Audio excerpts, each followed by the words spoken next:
All right, ladies and gentlemen, this is probably the biggest news of the year. Probably the biggest news of 2026 so far is that now when we live stream, you can't see our feet and look at them anymore. So all you foot fetish all people, you weirdos all you people and that like perverts the out feet, there, you're just going to have to find something else. say goodbye to the feet. So, I mean, it's a pretty big announcement, right? You can't be a weirdo. We got all the jerseys. We got 2 Yankees jerseys up there, which is nice. We'll get some updated jerseys. We're kind of just trying out the fit and the look like right now, but we're gonna get some. We'll get some other goats. What's my shot? Show me my shot. I haven't even looked at this. So it's like how you can't even see the jerseys in my shot. So. No. All right, nice. So yeah, you guys can quit being freaking weirdos now. Welcome in. We've got a Dynasty startup draft tonight on Tuesday. Yeah, I have a feeling we're actually going to lose some viewers because of this. So, yeah. And again, we just have to make the main thing the main thing. The main thing is Nathan's Pimples and then Dynasty Fantasy Football. So, how's that going, by the way? I have something funny to tell you about that. The pimple, it's gone. It's gone. Yeah. So yeah, I actually think you can. It looks like it's still there because it was so bad that it's scarred. Yeah. So okay. So when I was on vacation, I got a pimple on my face and it was pretty big. Nice. And of course, it happened when I didn't stream. When you weren't streaming. So now I'm back. Nice. It's gone. Well, I mean, that's impressive. So that was your chance. That's impressive that you only had it for like 5 days. Yeah, it went away pretty quickly. It was mine was a solid 2 to 3 weeks where it just. I thought yours was going to become sentient. That within fairly short order. I thought it was going to have a mind of. I mean, it did have a mind of its own. Yeah. It was a special. I had pretty bad acne when I was in middle school and high school, and I never had a pimple that was as bad as that one. Wes needs us to name an individual to name our price to bring down the jerseys again. $1 million. I don't know. That's probably reasonable. I think it's probably. I think. Yeah. Just off the top of my head, that's what I was thinking it's worth. So, all right. So we are approximately 52 minutes away from our Dynasty startup draft tonight. You have the link for that, right, Scott? Okay, cool. So, and I'm not drafting. Nobody asked me to draft. Actually, it's possible I was asked to draft and I haven't seen the message. If somebody is drafting tonight and they want me to draft, it's not too late. I will still draft for you. Yeah. Andy said, why is there laundry hanging in front of the desk? Andy. It's not any laundry. There's a Bob Sanders jersey down there. Come on, man. Which, according to Nathan, everybody had. There's nothing special about my Bob Sanders jersey, so... But we've got who's here in the comments? Who's here in the comments? David's here. David is the first comment. I don't even know who that is. Andrew's the second comment. Nice. What's up, Andrew? Henry was here. What's up, Henry? Henry's here. We'll never know when you're being weird under the desks. That really was the ultimate goal. We just didn't want to say it. Yeah, that was the unspoken intention. You just spoke what was not supposed to. That's why we sit this far apart, is so people can stop assuming things. Yeah. So what's up, Steven? Little do they know. We can still. I got really long legs. The big announcement that we actually have tonight, Stephen O'Keefe just dropped in the comments, and I'll let you put that up, Scott. But today is actually Nathan's birthday. Congratulations and happy birthday to Nathan. We're super pumped for you, buddy. Yeah, it's not. You're what, 17 again? 17? I going guess on I've 18? been 17 for the last. So drop happy birthday, Nathan, in the chat. Everybody knows what day 100 it is. streams. What? Mm-hmm. Yep. What are you talking about? So funny. I'm not making a joke. Happy, genuinely happy birthday. Thanks. It's not my birthday. Okay. Genuinely. I don't know why. It feels like every year you do this. So there you go, Chad. Yep, every stream, because it's not. I'll let you know when it is my birthday. Chad isn't. Chat's missing Nathan. I'm pretty sure I let you guys. No, I didn't, because it was a weekend. This year. Or this past year. It's today. Oh. This is a great joke that Avriel is not. I'm genuinely not joking. Like what? I'm not a joke. I'm not kidding. It's not a bit. Like it's Nate's birthday today. So. Linsicki says submit a trade question. You can look over it before I head to dinner. Okay, yeah, we can do that. You got it pulled up, Scott. Linsicki's trade question. We can answer that real quick. Yeah, so we are going to do some bloopies before we. Oh yeah, by the way, big announcement, real quick. This actually is a legit announcement. I've done 3 of these and none of them have been real yet. So this one, like people are going to leave if I don't make a real announcement. Okay. No Thursday stream this week because we're going to Canada. And Avery is going to Canada. So about an hour before we went live, so it's Bush is getting married. Corey from FSC, Corey Bushland, in case you're not familiar with who I'm referring to. Happy wedding, Corey. Happy wedding for Corey. So Nathan and I are going to the wedding in Canada. About an hour ago, I was thinking about Canada and my disdain for it and how it was an international country. And when you go to international countries, how you need a passport. And I have a passport. The unfortunate thing about that statement is that I got my passport when I was 16 years old. And this year I'm 26. And it's not something that I feel like people put on their calendars like, hey, your passport's going to expire. No, but you check when you book an international flight. You do when you're thinking about like, okay, because I could drive to Toronto. It's 8 hours away. It's closer than New York City. When you think of Canada, you don't think, I really need my passport to go to Canada. But you do have to have a passport. And so so I was thinking today, about all the things I was going to pack, and then I thought about my passport. And I was like, I do need a passport. It's international. And your stomach did a flip. And then my heart started pounding because I was like, I think I got my passport 10 years ago, like in the summer, and it expired like 30 days ago. So now what I have to do, wait for this, is I have to fly to Chicago tomorrow morning to get my passport renewed, and then fly home to fly to Toronto on Thursday. So now I'm going to be in Chicago all day tomorrow. And I have to have all day Thursday to, I have to leave my house at 4:30 in the morning. I have to Uber to the airport at 4:30 after the stream. So, yeah. So really good time. So that's why we're not streaming on Thursday. So this is tonight's this week's only stream. So if you're wanting a team review this week, this is the time. Okay, this is your opportunity. If you want Avery to stay up late before his 4:30 a.m. flight, right, tomorrow morning, so buy a blueprint. Mike says you can use a real ID for Canada. Don't need a passport. If you're driving, yes, but if you're flying, I think you need a passport. Is what I read. So David says that's hilarious. Yeah. It's. I mean, you could drive. I don't even want to talk about it. Either way, I'm losing a whole day of my life, one way or another. But that's right. You're saving money this way. And again, I booked flights. Right. I have gotta save it's about saving the flights. Okay, let's go and look at some of our trade questions here. Here, I'll give you guys the link if you want to submit. Drop a like in the stream. We'll do some giveaways tonight. Give away at 150 likes. How about that? What do we think about that? At 150 likes. So I'll put that poll out. Nathan, I'll let you answer the first trade question here. Yeah, Linsicki has an early first and 27 and a mid first and 28 for Jamar Chase. Just take Jamar Chase. And a 10x9, this is a slam dunk. I'm definitely doing that. I don't really care, Linsicki, if that's gonna quote be the 101. if it's not guaranteed to be the 101, it's even more of a slam dunk. If it's guaranteed to be the 101, then I still don't care because that 101 isn't Jamar Chase. So Drake London, RG Dodge, Drake London for the 103 in Kyler Murray. This is not nearly enough for a cornerstone wide receiver like London if you're going to down tier. You would need significantly more. You're talking about down tiering from a guy that's going like early to mid second round now to the 103, which is going in the mid fourth round, and Kyler who's going in the seventh. So that's just not enough. GH Foster, this is a swap. Travis Hunter for JMO. In a 10x7, I'm fine taking JMO here. I mean, there is about a 1.5 to 2 round gap between where JMO goes in startups versus Travis Hunter, so this is just an objective value win. And Bard says Romo Dunze and stuff for Scattaboo and stuff. Scattaboo in Boston. I mean, I'd probably take Scat in Boston. I'm fine taking Scat in Boston here. I call it fair. Yeah. It's pretty even. Skylord has Devonta Smith and Michael Wilson for A.J. Brown and Parker Washington. Devonta Smith goes over A.J. Brown more than Brown goes over Smith.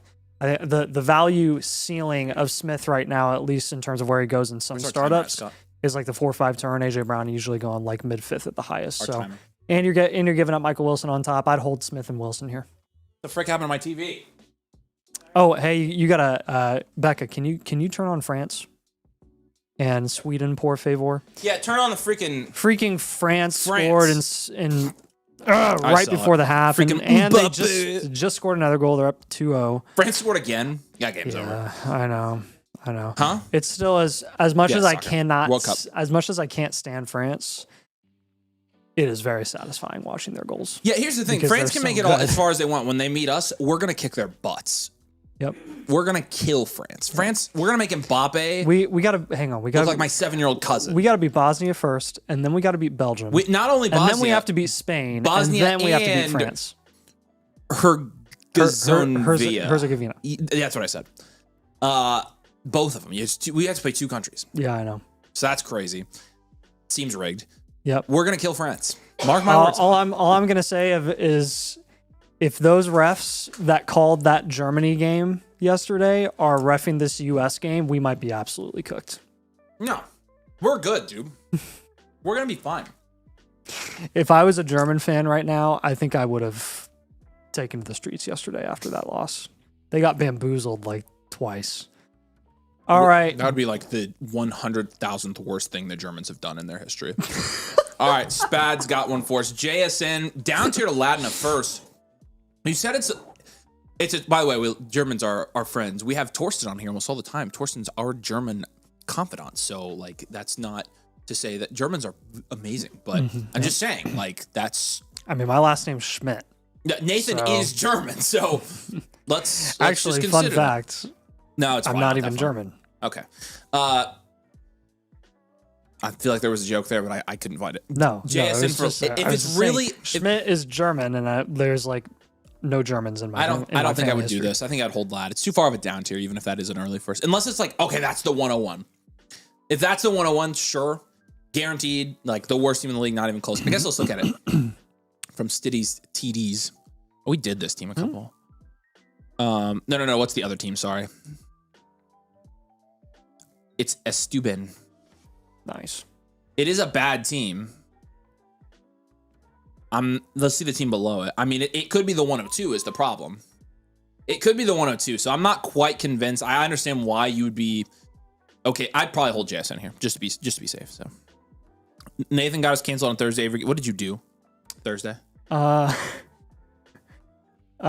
said something about the Browns, and the way that I said it sounded like really rough. Really rough. Like in the context I always thought it would be me. I would take Worthy and I think I forgot to add the S at the end, and I said something about like if you don't like Browns players. Oh, but jeez, yeah, dude, it was pretty rough. Oh man, I canceled you too. Yeah. But we did sell autographed truck nuts from Avery. Yeah, so we need to send those out. Actually, Becca will be in charge of that. I saw 2 things. Because remember when I logged in that computer and the first thing that came up were a picture of truck nuts on Amazon. So I was like, oh, that's professional. And then on Amazon, there was also a search for green pants. And I just want to clarify something real quick. Your pants, not a pair of. Okay, no, I know my pants. I was get replacement pants. I'm in the market for green pants now. Oh my God. No, you aren't. You already have a lot of them.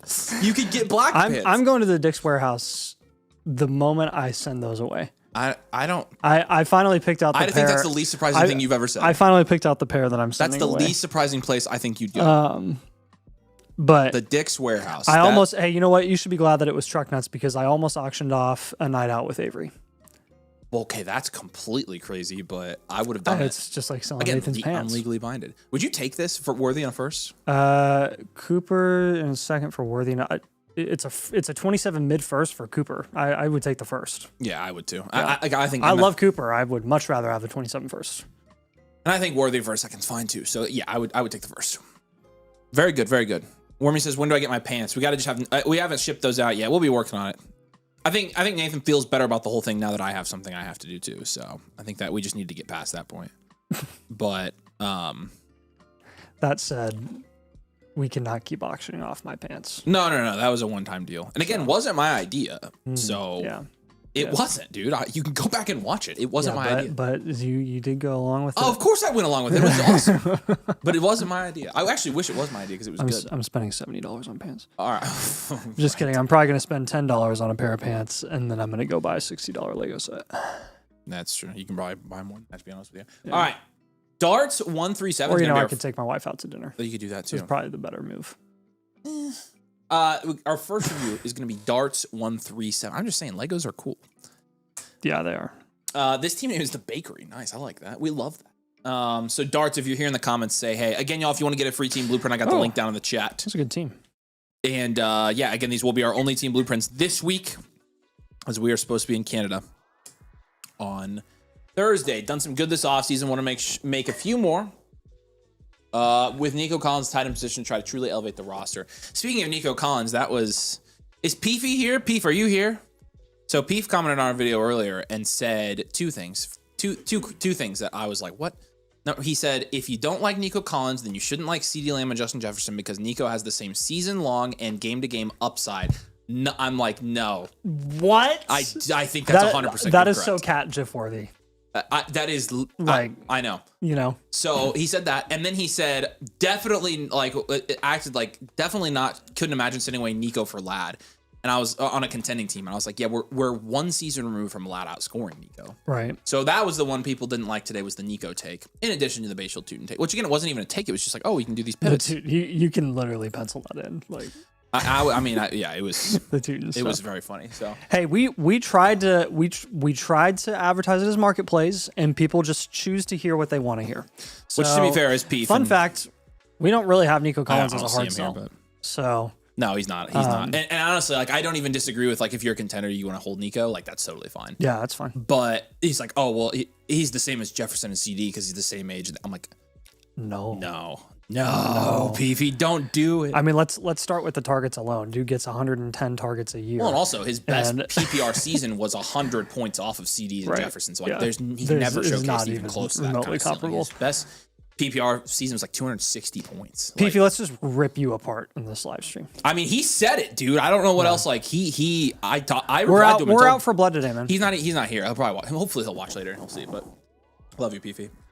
Again, I don't even disagree with like, oh, if I'm a contender, I want to hold. Like, I'd be like, yeah. He's like, well, they're the same as Jefferson and CD. I'm like, no, I don't think that's true. No. The Bakery. Here we go. This is a 12-team super flex. Start 10 PPR. It is a half-point tight end premium. This is a 9.6% production share, which is fourth in this league, and an 11.3% value share, which is second in this league. Okay, we've got Jalen Hurts and Baker Mayfield in the Superflex. Give that a 5. Gibbs and Hampton and Henry is nuts. That's a 9. Lamb, Wilson, Nico, Olave and Burden. I'll give that a 9 as well. And Chig's like a 2. Chig and Barner and Max Clare. You have an extra second. You've got all your future picks. Draft capital's a 4. Bench is a 2 overall. We're going 6.6. I mean, again, 11.3% value share here. Like, you're in a pretty good spot. This is a very good team. You've said you've made some good moves. I agree with that. Your starting lineup looks pretty good, and you've even got some bench flexibility to play with here, and you're first. We'll go standard value here. This is a wide receiver factory team, probably, with Lamb, Wilson, and Nico, Olave, and Burden. And you are contending this year and next year, and probably the year after that as well, because this is a really good team. Yeah. So looking at this team, you probably have, I don't know, he almost has the perfect amount of depth, because I think one thing we can do for sure is move off of Hurts, because I know you're going to say that. Yeah, I think we should move one wide receiver for another running back. I agree. We're very wide receiver heavy here. I agree with that. I think I'd rather have, and honestly, like it's either Olave for JT or James Cook, or Burden for CMC Saquon. One of the two. I don't care which one. Or Wilson for JC James Cook. That's also fine. Yeah. One of those. That's also fine. I'm kind of... He mentioned moving Nico. I guess we could do that too. Yeah, I mean, for your team and your wide receiver structure, I don't think it's super necessary for your team. Either. Yeah. Yeah, Lumberjack. We'll give you the full rundown. I did see your comment, dude. We appreciate you. It's more of a positional You're fitting swap. right in, buddy. You're fitting right in. And again, Nico being your wide receiver 3 versus like your first or second option it's a lot more reasonable. So, Oh, you're up next, Lumberjack. Let's go. I will give you James Cook and JT as 2 targets here if you were to move off of one of those receivers. Avery mentions Olave or Nico. Garrett Wilson is another option there as well. They're all in the same tier, all in the same range. Whichever one gets more traction in your league and more interest, I think is the one that we'd probably move off of, because honestly, their production outlooks this year are all pretty equivalent. I think Olave is the safest. Nico has the highest. Nico's just Nico. Garrett Wilson has the lowest floor, for sure. But yeah, take that as you will. Jalen Hurts, Avery already mentioned, just a swap from him. If you can swap him for Bo Nix, Trevor Lawrence, Jackson Dart, Justin Herbert, Purdy. You name it, Purdy, any one of those guys, I'm more than happy to do that. I am going to throw in a wide receiver in the value range of Jalen Hurts, like an Ibuka, because if you can take Malik Willis in a second or Malik Willis in a depth piece and get up to a Kyler or a Shuck or a Goff, that kind of changes the whole landscape of your quarterback room, where you can end up just fading quarterback and move Hurts for another premium running back or wide receiver, and then get like Stafford in a separate deal, and then you just ride it out that way. I think the safest option is probably just pivoting off of Hurts. But I do like the idea, honestly, of even like at most having a really solid QB3 with Willis in the second and up tiering to Goff, Kyler, or Shuck. But I think like outside of that, Gibbs and Hampton and Henry is a great running back core. I'd love to get a 4th running back there so we can flex more running backs. Lamb is great. Wilson is solid. Nico is solid. Olave is solid. Burden is an upside shot this year, an upside premier guy this year. And then tight ends is just not a priority concern here. You can always get Kittle for really cheap, or Goddard or Jake Ferguson or something like that. Even Kelsey for pennies on the dollar as a throw-in and a deal. Yep. But overall, the structure of this roster is great. I think it's just those 3 maintenance moves that we have, where it's the Hurts pivot, the Wilson pivot, and then the up tier from Willis to the second. Yeah, I mean, it's small stuff. You're at, again, 11+% value share. Like, you're in a pretty good position. Your roster construction here is very good. Again, we prefer to flex running backs on contending teams, and we're going to continue to kind of push that, especially on a wide receiver factory team like this one. But yeah, you're already in a good spot, and these few moves should get you hopefully to a point where you're the favorite to win this year. So, any questions? Any preguntas? Yes. I haven't seen him here. He submitted this 4 days ago. So, Darts, if you do have any question, you know where to find us on Discord. You just hop over there. Send us a message. We appreciate you. And yeah, thanks for getting a blueprint. We'll hopefully hear from you soon, and good luck with these moves. Got a couple of trade questions. DK Megacalf. First one here. He says, need running back, only have Judkins and Henderson. You'd be down tiering from CeeDee Lamb to Nico Collins and Chase Brown. That's 2 4th-round guys for a mid-second round guy. I think that's pretty fair. Obviously, CeeDee Lamb's a lot more insulated and a lot safer than Chase Brown and Nico Collins are individually.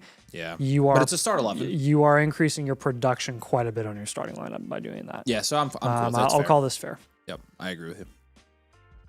There's Dalton. Dalton skipping the line. Oh, Lumberjack got skipped.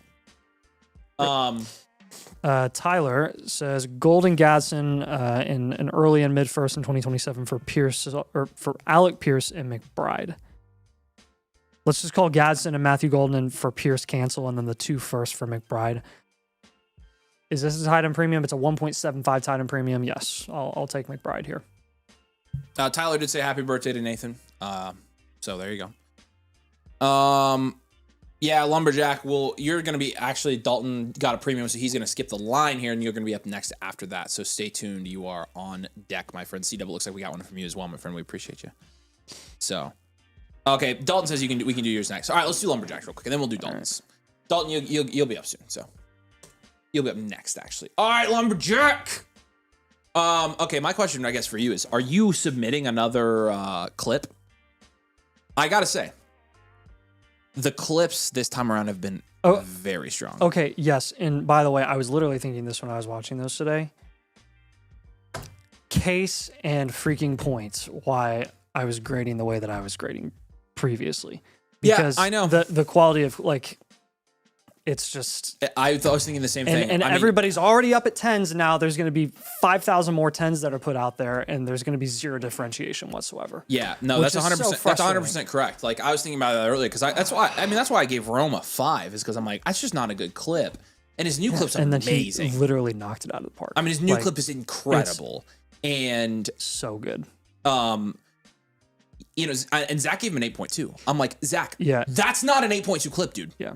And so because I mean, the trash talk was unbelievable. it was like, good, and but then now I'm like, Zach, what are you gonna like? How He's- that's not an 8.2 versus 10. That's a 5 versus a 10. Right. Which is why again I'm like, don't just suck up to people you know or like and give them scores. Same thing with the FC boys. If Notorious Fantasy submits a better clip this time, like you have no room to increase it. right. Nathan and I are the only competent graders in the Flock League. I'm not even kidding you. Mason gives seriously. everybody 10. Sal's did a good job. competent too. Sal did a good job. Yeah. Zach mostly did a good job, but the Survivor guy got up and he got starstruck. And Corey and Danny do a horrible job of grading. Yeah. Legitimately terrible. Danny gives everybody 10s. Corey gives everybody he knows 10s. Mason's as bad as Corey and Danny. Sammy are and too, Nick were the only because- other guys being reasonable. Yeah. So I'm ready to see yours, Tom. I'm ready to see yours. So I'm torn on doing another or not. I'd like to get feedback on the last video because I thought it was good too.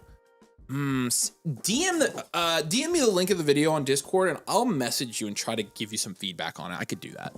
Okay, Lumberjack, let's freaking do this. Yes, this is I mean, I'm gonna try to get you in the video regardless. But if you do another video, that would definitely make it easier because I think you should have been in the first one. I don't know why you weren't, but I didn't pick that. So KT says he grades our grading as a 9.1. That's pretty good. How was the trip, KT? Was it great? Okay, so let's do this, Lumberjack. This is Lisan Al Caleb. So we like that. We're big, we're pretty big Dune fans there. So, all right, this is a Lumberjack team. 12 teams, Superflex, full point PPR, half point, tight end premium. So this is domain rules. This is all of our leagues are this rule set. Okay, you've got a 4.2% production share. So production share is the amount of league production that you own. That's 12th in your league. So you have the least productive team in your league. However, you have a 12.1% value share. Standard numbers for these production and value shares in a 12-team league is about 8.2 because you 100 divided by 12, right?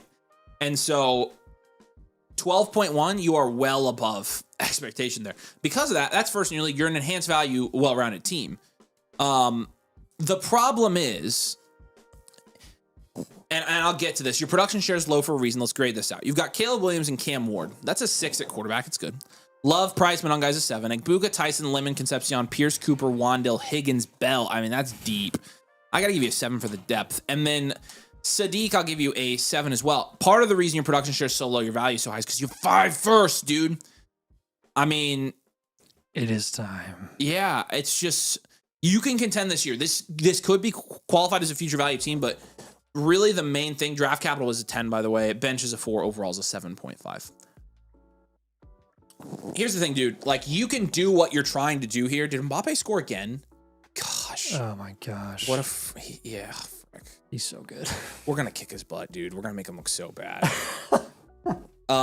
So, oh man. looking at your team, again, enough value to win this year. You've got all first and second year guys, except for Caleb, and 5 first. So a lot of unproven guys. Oh, he's off. Even if you They're calling that hold, back. He's offsides. You think so? Yeah, they'll call that back. We'll see. Even if even if we were, yeah, I know. Okay, here's the thing though. You're not getting Jeremiah Smith on this team. You're not with your own first. And so at the point where you're not getting it with your own first, I told you, fricker. At the point where you're not getting it with your own, see, I'm the soccer expert now. How about that? At the point where you're not getting, you could even hold all your first. You don't want to have all first and second year players on your roster. Yeah. Because all of these guys are like Tyson, Lemon, Concepcion, even Igbuka, Sadiq, Stowers, Love, Price, Cam Ward, all of those guys haven't hit, and not all of them will. So you're going to have to invest in some of those guys that have upside, but also invest in some proven guys. You got to invest in some proven guys as well. So we're going to make some roster moves there. I'm fine holding. Yeah, I mean, I don't know, Nate. What do you think? Do we just go future value? Like, you could go future value here. Depends on how many guys we want him to hold This here. is one of those hybrid ones. This is the hybrid, like, contend if it lets you contend and don't contend. Because, like, honestly, now's not the time to sell Tyson, Lemon, Concepcion, like, Igbuka, really. It's not really the time to sell any of these boys. It's just a matter of when it is time. I don't know. I'm a little bit conflicted. So what do you think? So I have Marshawn's first, and I imagine he is worse. Let's go down to Marshawn's team, Scott. We can look at it for you. Marshawn. What's his team name? That's probably his username. He doesn't have any cornerstones outside of Love and Caleb, And does he? that's the other problem. Let's go future. All right, let's go future value. So this means we are technically going to be in a rebuild this year, but I will say this: if your guys hit at a pretty high level here, you'll end up contending, and that's going to be totally fine. Regardless, I think we're making the same moves either way. Yeah, because we got to diversify a little bit. I think you've got to up to your number one. Yeah. And honestly, that's the way you get out of like trading away some of these like upside premier guys is trade them for cornerstones. And so let's get at least one cornerstone wide receiver trade in here. Because we do have a cornerstone. We have Love, so we have one cornerstone. And Caleb is a cornerstone. Yeah. Okay, so that's not bad. Let's do a wide receiver up tier, probably. With what, a first? I mean, you go look down at Cooper, Wandale, Higgins. He's got a lot down there. Bell, Harris, Stribling is his wide receiver, like 13. So he's got relevant guys up and down. That guy's way worse than you. Yes, that guy's first is going to be probably earlier than yours. Yeah, that guy's 3 first too. Let's take Ibuka and Pierce. All right, we're going to do an up tier. We can take Ibuka, Pierce, and Cooper. I'll just put Ibuka and Pierce in there as kind of a placeholder, but you can use more depth guys here if you need to. I really just want to get up to like H.N. Hampton or CeeDee Lamb. We've seen fall to like the late second in a lot of drafts, and he's getting to be very, very affordable. Ted McMillan is obviously there as well, which is a move that you can do, but I really am trying to go for one of those cornerstone guys that's a bit more established and proven. So if it takes a late 27 first, like the latest 27 first that you have, you could look into that too to see if you can get some inflated value out of that pick, which honestly I'll probably just do that. Which I would do. I would do another one. I would do Wandale and like Kyle Monungai or something as an up tier. Yeah, I was gonna. Yeah, yep. Those are 2 guys I would move off of. And we'll keep the core mostly intact. Neighbors is a good one, Steven. Yeah. He could try to get... Yeah. Neighbors is a great one. So if you have to use a first plus Igbuka to get Neighbors, like I would do that for sure. 100%. He said, I refuse to trade for Panthers players. It's too painful. That's fine. Who do we get? Yeah, I was going to say, it's only Ted up there, so... Yeah, so Alec Pierce and Monungai, we'll package those guys.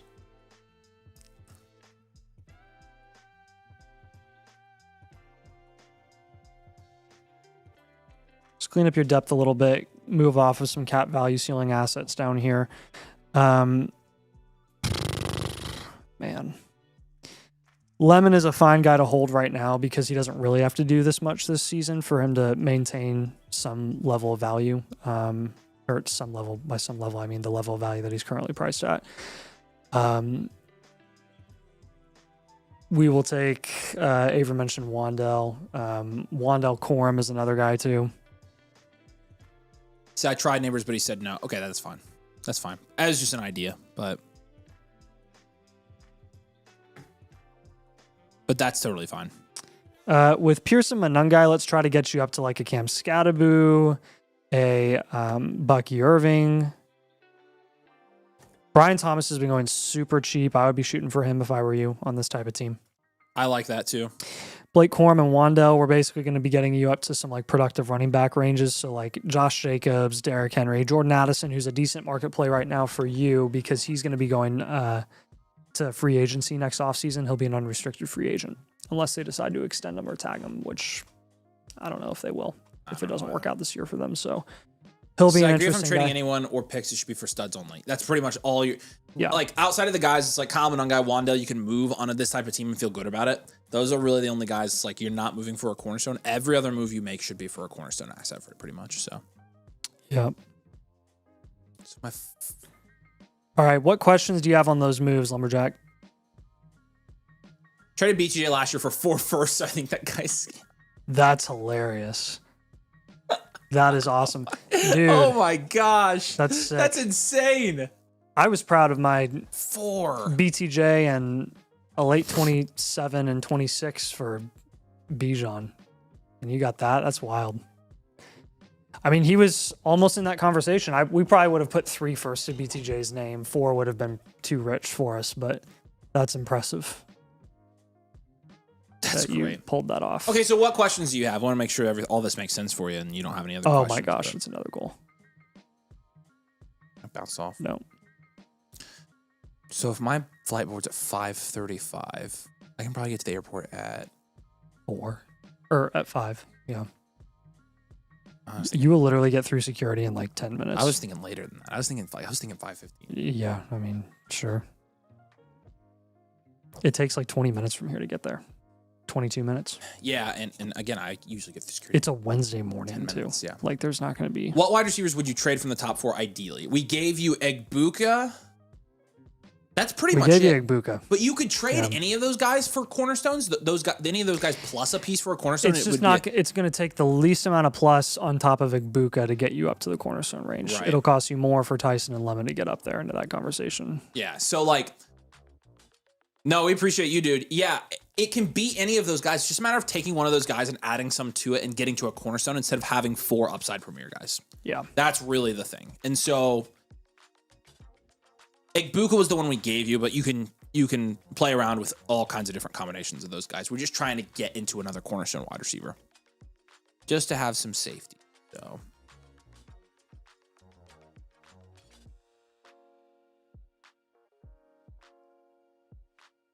but we appreciate you, brother. And if you do have any questions, you can let us know. But yeah, send me the link to your video again. I'd be happy to look over it and give you some feedback in case you're like, I know you said you're contemplating. I know you said you're contemplating submitting another one. I'm happy to help you kind of figure it out because I liked your first video. And even if you didn't, I'll try to get the first video on there for you because I think it should be. So.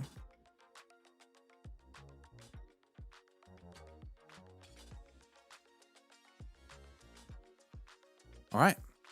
Appreciate you, brother. You have my DMs, of course. Let me know if you have any follow-ups on any of those moves or things like that. Let's go Dalton's next. Said what? Dalton did again. Said skip.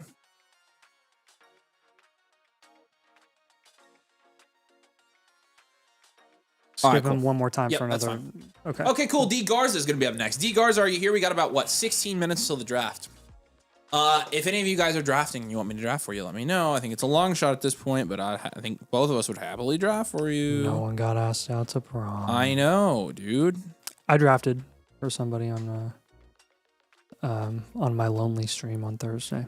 Yeah, how'd that go? Good. I had a great draft. I was very happy about it. And a 6-point, they let May fall to me at the 108. I was losing my crap. What's people's problem? Like, I don't know. It actually is starting to piss me off. It's starting to tick me off too. I'm like, are you guys not listening to what we're saying? You are going to regret not taking these guys at certain spots in a 6-point when you realize how much they're going to do. They're going to get cooked. They're going to blame us for it. They're going to be like, you guys said defeat quarterback. Like, whatever. We made it very clear in every 6-point draft that it is a different conversation. It is a completely different conversation. So, no, you haven't missed the giveaway yet because we're only at 66 likes. We need like 90 more or something like that, like 84 more. After you do a live blueprint by the Infinite Blueprint, how long does it take to get the next one? Where do you get it? If you do the Infinite, it gets delivered to you every month. Our Infinite should go out tomorrow. So it goes straight to your account page. We send you messages when we send those to you so that we just publish it to your account page. You don't have to submit for it again, Alan. So, all right, cool. Last season was a startup draft. I feel like I'm more of a house money window. Just wanted another option. Maybe you can see a path to contend. Okay. Yeah, we'll see. Let's go 12-team Superflex, full point PPR, half point tight end premium, another domain rules type deal here. And I'm pretty sure they just played the replay of that goal, Nate, and unless it was a different goal, and they said it was offside. Really? Yeah, I'm pretty sure. I don't know why VAR didn't stop it. Well, that was a VAR clip. I'm pretty sure it said it was offside. It looked like it was offside. Yeah, I don't know. Who's a soccer genius now? Hey, it counted. I was right. I'm kidding. It did look like it was offside. VAR is so inconsistent, man. Like,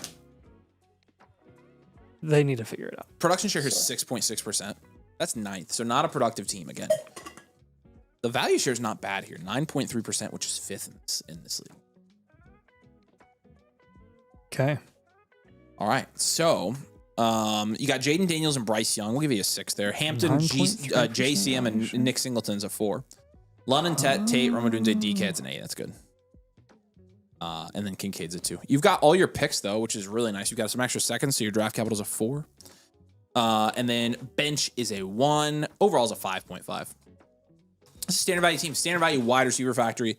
Yeah, contend. I think you probably will contend on this team, although there are some moves we are going to need to make here. Yep. Faux shizzle. We got to do some down tiers. Yeah, I think you do have to do some down tiers, especially from like Jaden Daniels. Well, this one is where it makes sense to down tier from Tate. Yeah, I agree with that as well. And you already got Tate. So you've got multiple. London, McMillan, and Tate are all like, this all 3 of the same guys, essentially. Yeah. So it's like you got to be careful. The more we can avoid your guaranteed guys, like London is a guaranteed cornerstone and a high productive guy, like we want to avoid that as much as possible. Yeah, the Tet one, definitely worth looking into. That George Pickens team has a number of interesting guys that would be nice additions to your squad. He's got Javonte, Gadsden, Pitts. All of those guys are nice additions. The Chris Olave squad has Marv and Brees, Alec Pierce, Josh Jacobs. Any one of those guys, really. Aim high, start high, and then kind of work your way down. So start with like Marvin Brees and then work your way down to like Jacobs, Alec Pierce. The Lad team has BTJ. That would be beautiful.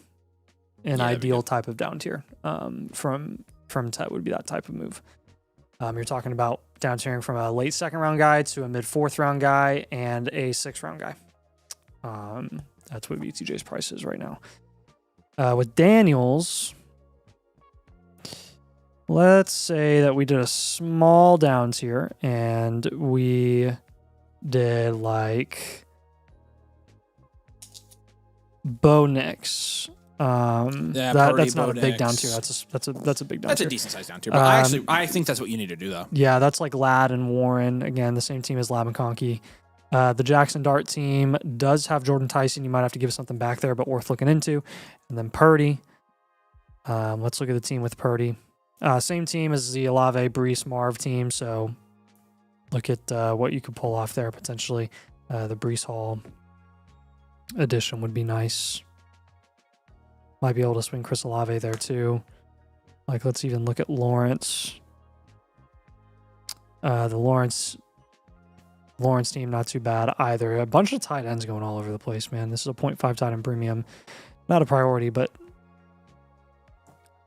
I like a lot of the combinations here for some of these down tiers. Yeah, I do too. Then I think our third move is going to be a pivot, we probably want to pivot to another running back here somewhere. You're going to have to move off of, you don't have to move off of Tate and Odunze. Let's take DK in that 2nd. Let's move up. DK in that 2nd, that's going to be your ticket to a Henry or a Jacobs. That's what I want for this team. Yeah, that would be really nice. I mean, again, you're flexing those guys, so. What do you think about that, my friend? I'm not sure if you're here in the chat. Another move that I would recommend, just a little bonus move, is moving off of Bryce Young. Using a piece on top of him to get up to like the Baker Goff Shuck range if he's not already being priced there in your league. So try making that move. Just get a safer QB2 option. Bryce Young, too inconsistent, too not safe production-wise. So risky.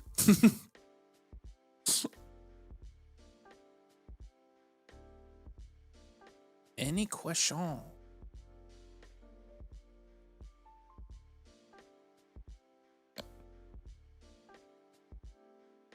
right, D-Guards, if you are watching later and you have questions, just feel free to let us know. We're happy to help you.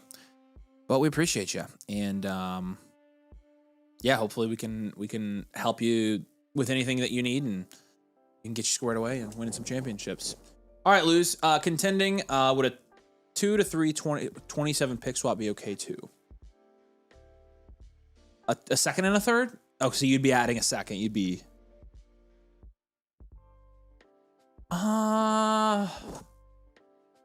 so you'd be sending the 3rd and getting the second, or sending the second and getting the third. I don't think you need to do that. I would probably try to hold my ground here a little bit and just trade KC and a third for ETN, or just do the trade straight up. I don't want to give away my second in this deal. So. All right, Dalton's back, so we can get his done before the startup. Okay, Luz, let me know if that makes sense, but I know you're here. All right, Dalton. Very nice of you. Dalton, what's up, dude? Let some people go here. Let's go ahead and do yours. Pickens my nose. I like this team name. Oh.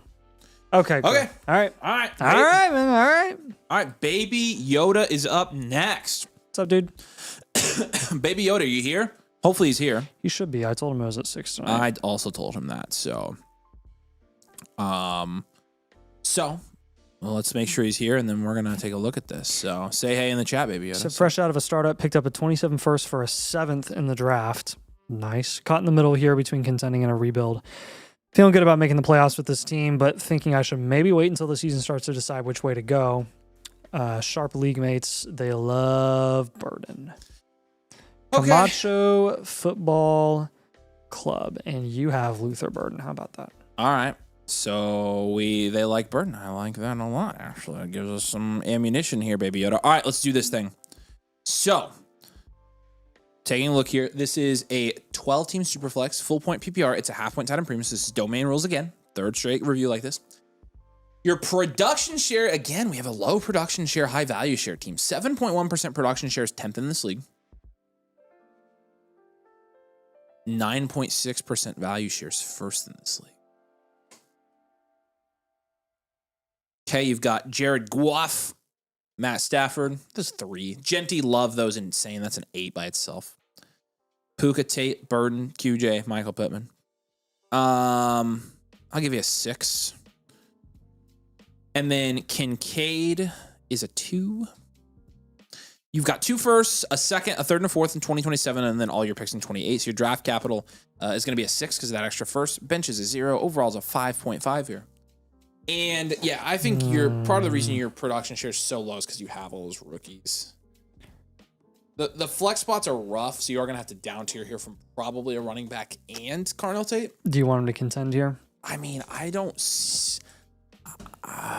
think so. I'm pretty sure, yeah. I just... Again, he's first in value share, so it's not like... Yeah, right. It's just a matter of like, do we want to hold this roster and then draft 2 guys next year, or do we want to... Right. You can always up tier again next year if you want to.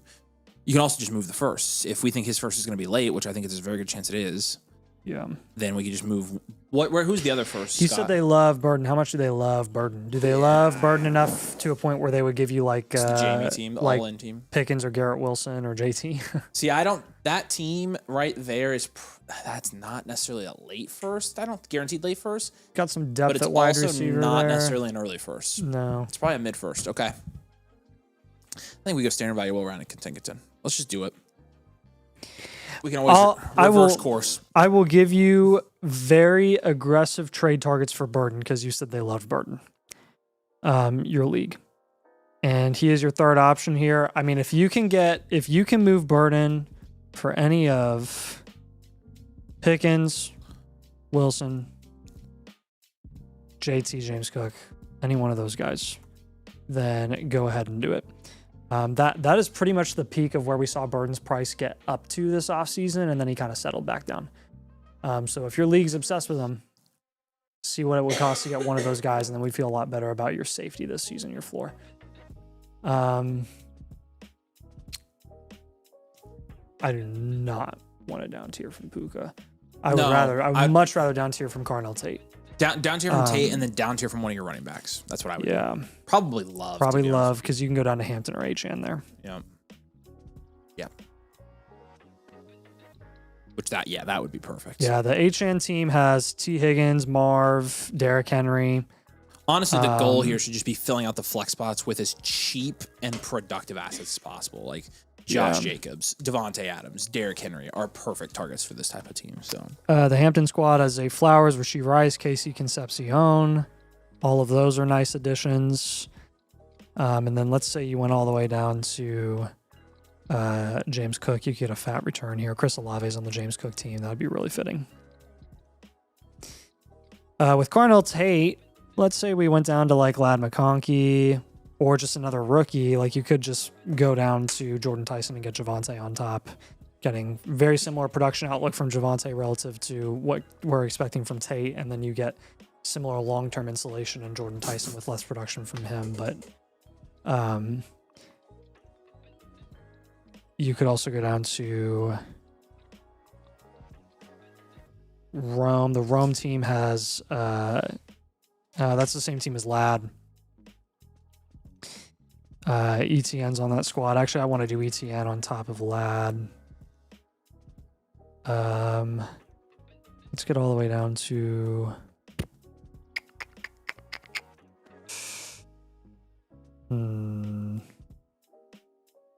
let me dive deeper into that team and see. No other good pluses there. You could do Rice and Flowers, just straight up. So look into those moves with the Carnell Tate down tier. We got that pivot from Burden for like pretty aggressive targets. And then the Jeremiah Love down tier, make sure you're not underselling. Getting a decent plus on top of HN and Hampton or a big plus on top of James Cook. And again, if you can't make these moves, then odds are you might just have to sit tight and build for next season. So do those moves make sense? There he is. What's up? Yo. Yeah, what questions you got, brother? Wade Lytle's looking really strong this year. I agree. Big sleeper pick. Yep. Big sleeper pick. Yep. More susceptible to getting tackled because of the hair. So. True. Unless he's like Clay Matthews. Then True. He's more susceptible to tackling. That's true. Or Trevor Lawrence, I guess. Yeah. All right, any questions on that, Cam?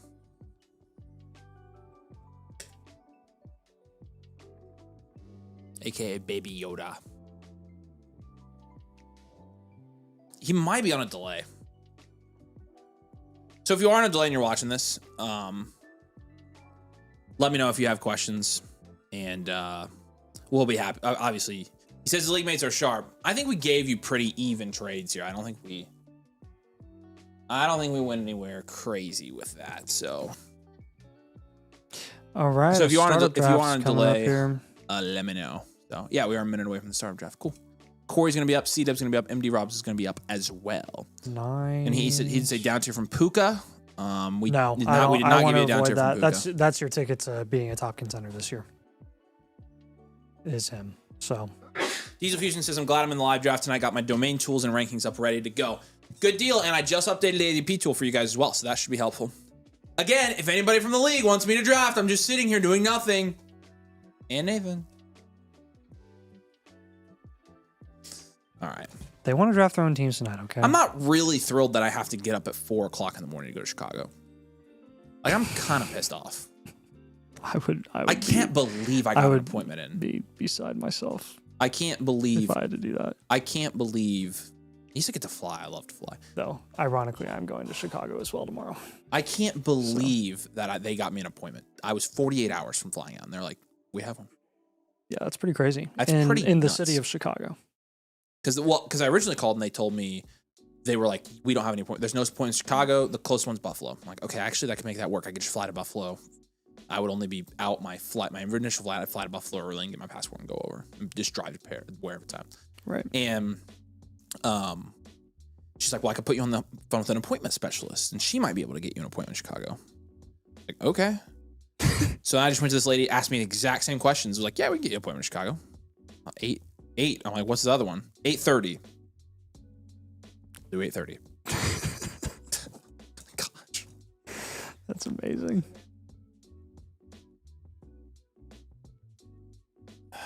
I guess so, dude. Yeah. Kawhi to the Raptors is official now. That's crazy. Yeah, Jared, we do. Dude, the NBA has been popping off recently. Ja just got traded last night too. Yeah, I saw that. Yeah, Jared, we do 16 team blueprints a lot. So yeah, we do them pretty frequently. They're pretty common. I had some dude today. Commonly uncommon. I had some dude today or uncommonly common, I guess. using the algorithm, and he was like, "It's not registering third round reversal." I'm like, "It's not for Dynasty," and he's like, "I know. I'm using it for I'm drafting. I'm in a live redraft draft. That's a 16-team best ball third round reversal right now." All right. I was hey, like, we "You we are said, a psychopath. We said we were gonna wait You're until a people asked psychopath, for but it, I'll add it in. do it. I'll add it in. But you're a psycho.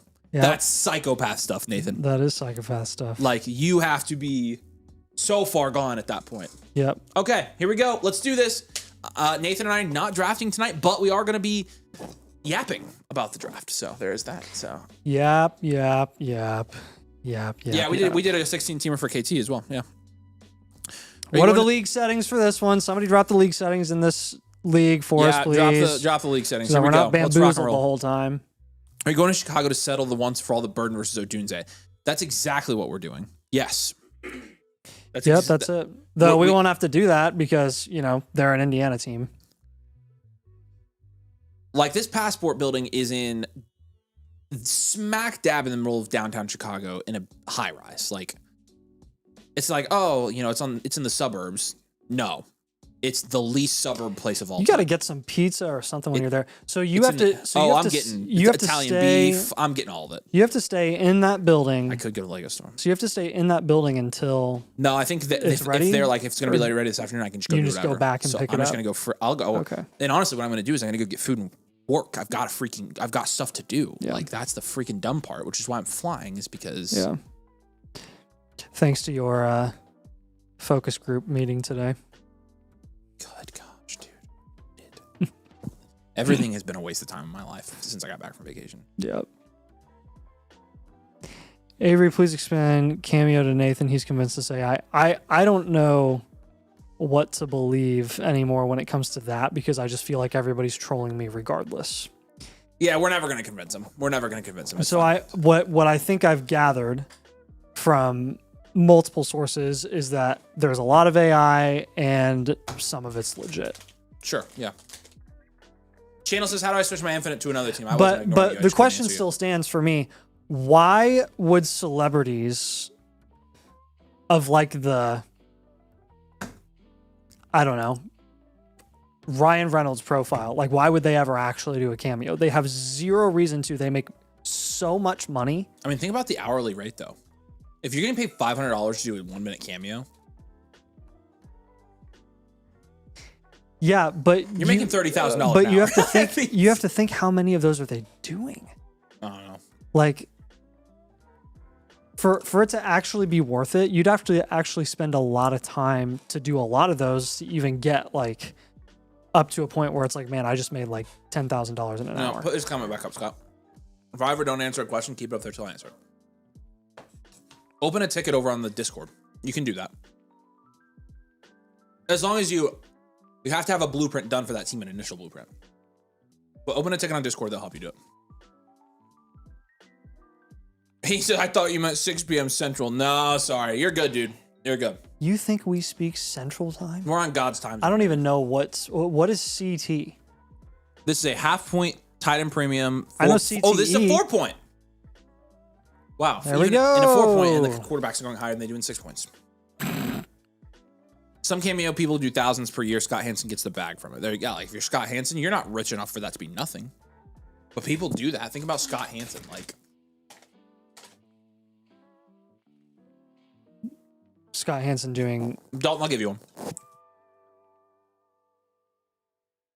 Some cameo people do thousands per year. Yeah, that's.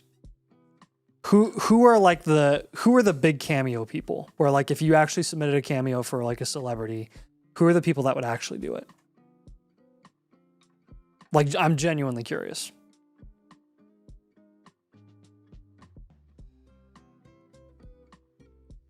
All right. Yes or no in the chat. Yes or no, we should set up a cameo for Nathan. And Nathan can wish your friends and loved ones happy birthday. Oh my god. And I'll get all the profits from it. I'll be his pimp. We could set up a cameo. We could just have a domain cameo. That would be super funny. That would be hilarious. Bob does sports. Kevin from The Office. Antonio Brown. The Antonio Brown ones are funny, dude. Jack Black. Of course, Jack Black does cameos. I'm sure his are hilarious. Look at this, guys. So like, what's the going rate? So like, just to give me an idea, what's the going rate for a 1 minute cameo from Jack Black? Like, what if you got Jack Black to like sing a song about Nathan's birthday? Like, that would be worth every penny. Does it have to be like a script, or they won't do it, or do you just like do something general and then they do something? Joshua said, my friends and loved ones have better taste than I do. That's very fair. Look at this. This is a 4-point passing touchdown league, and there were 4 quarterbacks. The quarterbacks haven't even been going this high in 6 point. Yeah. I'm fine with it, though. I'm fine with these quarterbacks. Genty goes 1-9. Amon-Ra, Neighbors, and then Jeremiah Love go. That looked like an auto. It was Lamb Jack and then CD Lamb. Skylord have just said, if you set up a cameo, you're going to be made to say wild things. Which is exactly why it would be extremely funny. Okay, I didn't think about that. No, that's the point. But yeah. I mean, you can choose what you do and what you don't do, right? What you do and what you don't do. Right. Right. Yeah. So anything that's wild, like we just wouldn't accept. True. True.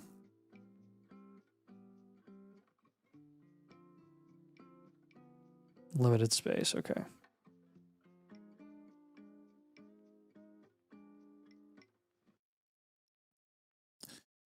I have my coach high school lacrosse, and we paid $30 to have a pro lacrosse player announce our captains for next year. The kids loved it. That's worth it. $30. Yeah. $30. That's just wow. Yeah, I don't know. We're kind of brats though. We are brats that have very little time, so it's different. Like Mason today. Mason was like, "I'll give somebody $500." And I thought about it, and I was like, I didn't. I was. I like, don't have the time to research a city that I don't live in. Like I can't do that. I'm like, okay, $500 to what? Call a bunch of restaurants in Austin? Right. No. Like no, I'm not doing that. I would rather. I mean, that's a Minas Tirith Lego set, and I could just. We're to the point where it's like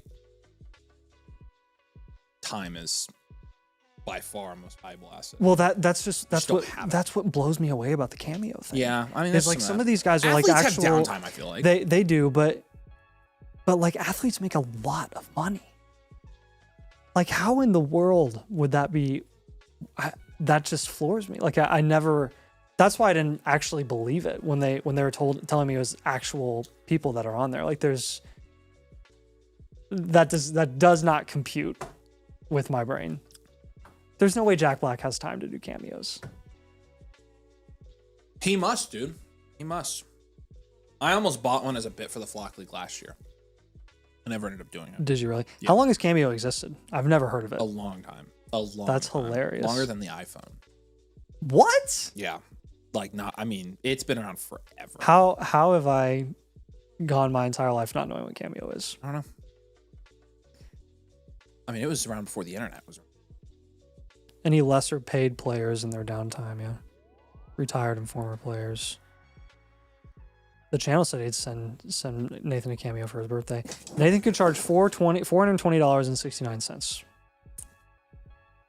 That would be... Yeah, Dynasty Dave says some of them do it just to connect with fans on a personal level. It helps humanize everything. Yeah, see, that's why we'd never need to do it, because we do that 8 hours a week. And it costs you nothing. Sam Witwer's $90. I would pay $90 for a Sam Witwer cameo. Now you're getting it. You're figuring it out. What? Welcome to Cameo. Can I pay you guys to do a fake blueprint for a buddy and complete? Yes. Yes. I love doing those. We've done this before. It's legit my favorite thing to do. Yes. Please submit it. You can DM me details, whatever. We will literally rail the guys.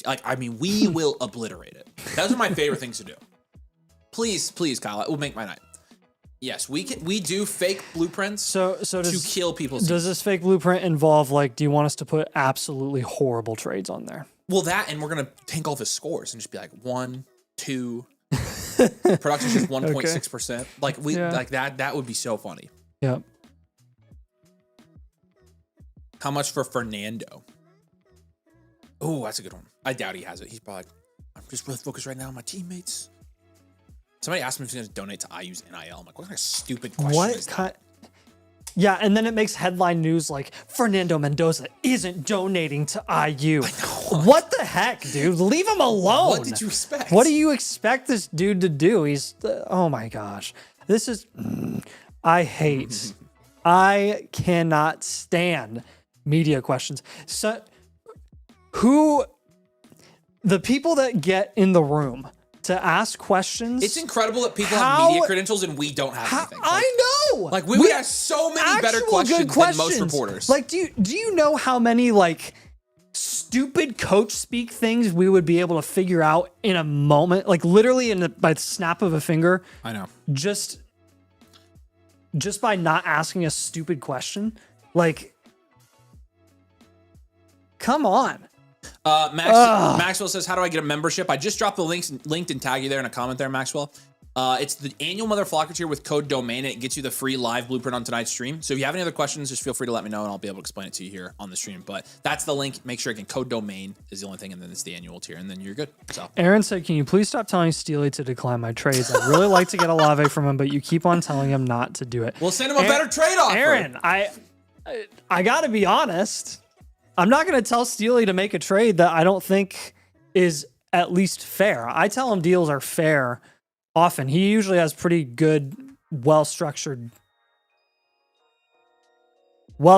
deals Look at that hand. that are generally very value fair. What is... I might regret this. What's a kumquat? It's some kind of fruit, right? Oh, sorry. Excuse me. Oh, what? Kumquat? Excuse me? Nathan. It's a fruit. Kumquat. Okay. It looks like an orange. Now, if it's pronounced kumquat and I said that wrong, I will be devastated. So we're going to listen to that right now. Here we go. Pronunciation. Kumquat. Okay. So we're good. I mean, again, it's a fruit, Nate. It's a fruit. We're talking about fruit. Holy Egbuka! Holy smokes! Oh my gosh! Okay, so a couple things have happened here. Hampton obviously What went is this Bowers. like? Is this like an Ibuka point premium or something? Basically, grape. Like, right. Is this a 12-point per game premium or something? You average 12 points per game over the entire season. It's a tiny orange, they say. Okay, that's not a grape. What is it? Hampton, Bowers, so Tet, and then yeah, a dual elite QB starting a startup. How often do you see that? Allen Jackson. I mean, I would trees. take Jackson to the 2-8 too. I don't blame him for doing that. HN, James Cook go there. Obviously, James Cook in the second round as well. We got some fallers here you're going to see, but Ted even went. So Burrow and then Egbuka. So this beginning of the third round here is going to be interesting. Who fell that I'm forgetting? He went. There's one guy. Dart. Yes, no, he normally goes there. Somebody else fell, dude. There's two people that are falling. Who is it? I need to plug in the ADP. I wish I was drafting.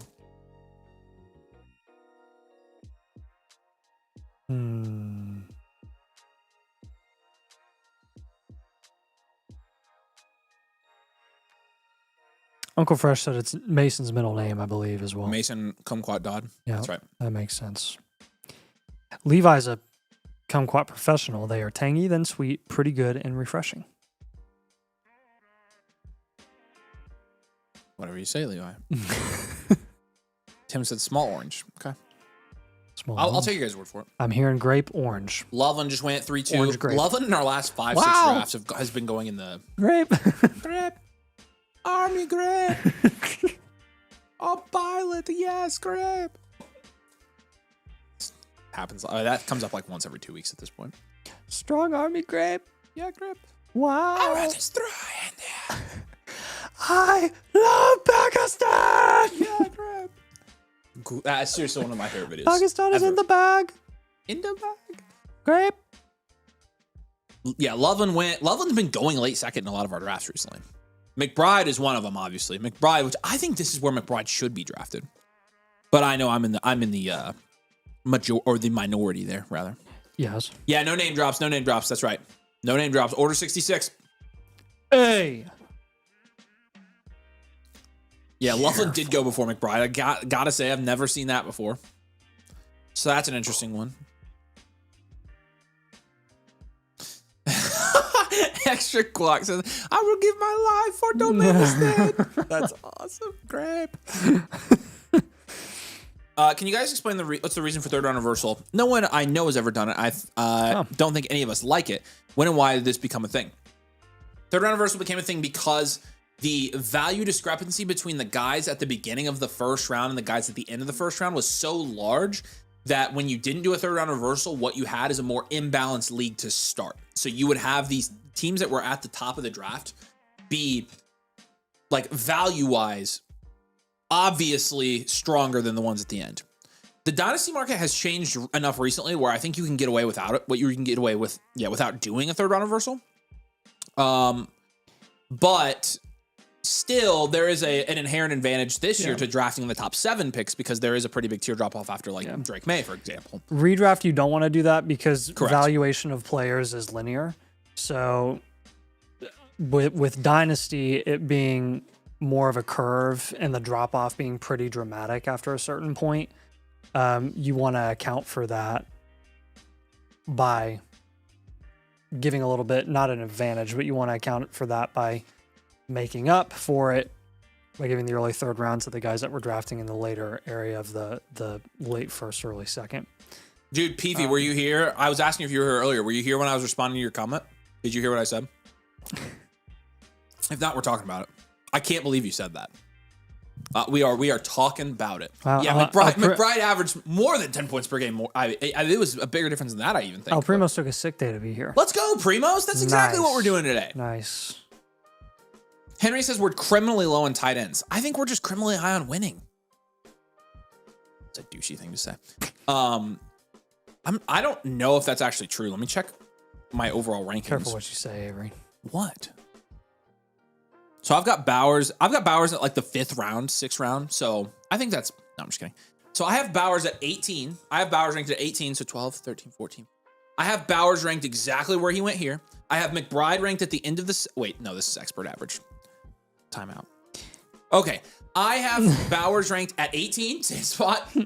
McBride ranked at 22, so 2nd round, so higher than this. I have Loveland ranked at the end of the 3rd. So I don't know how you can say that. I have the Bowers ranked right there. I have McBride ranked in the 2nd round as well. I actually don't think that's true. I think that's myth busted right there. I think that's myth busted. Bowers goes before Puka on FFPC. And again, that's what there's just nothing.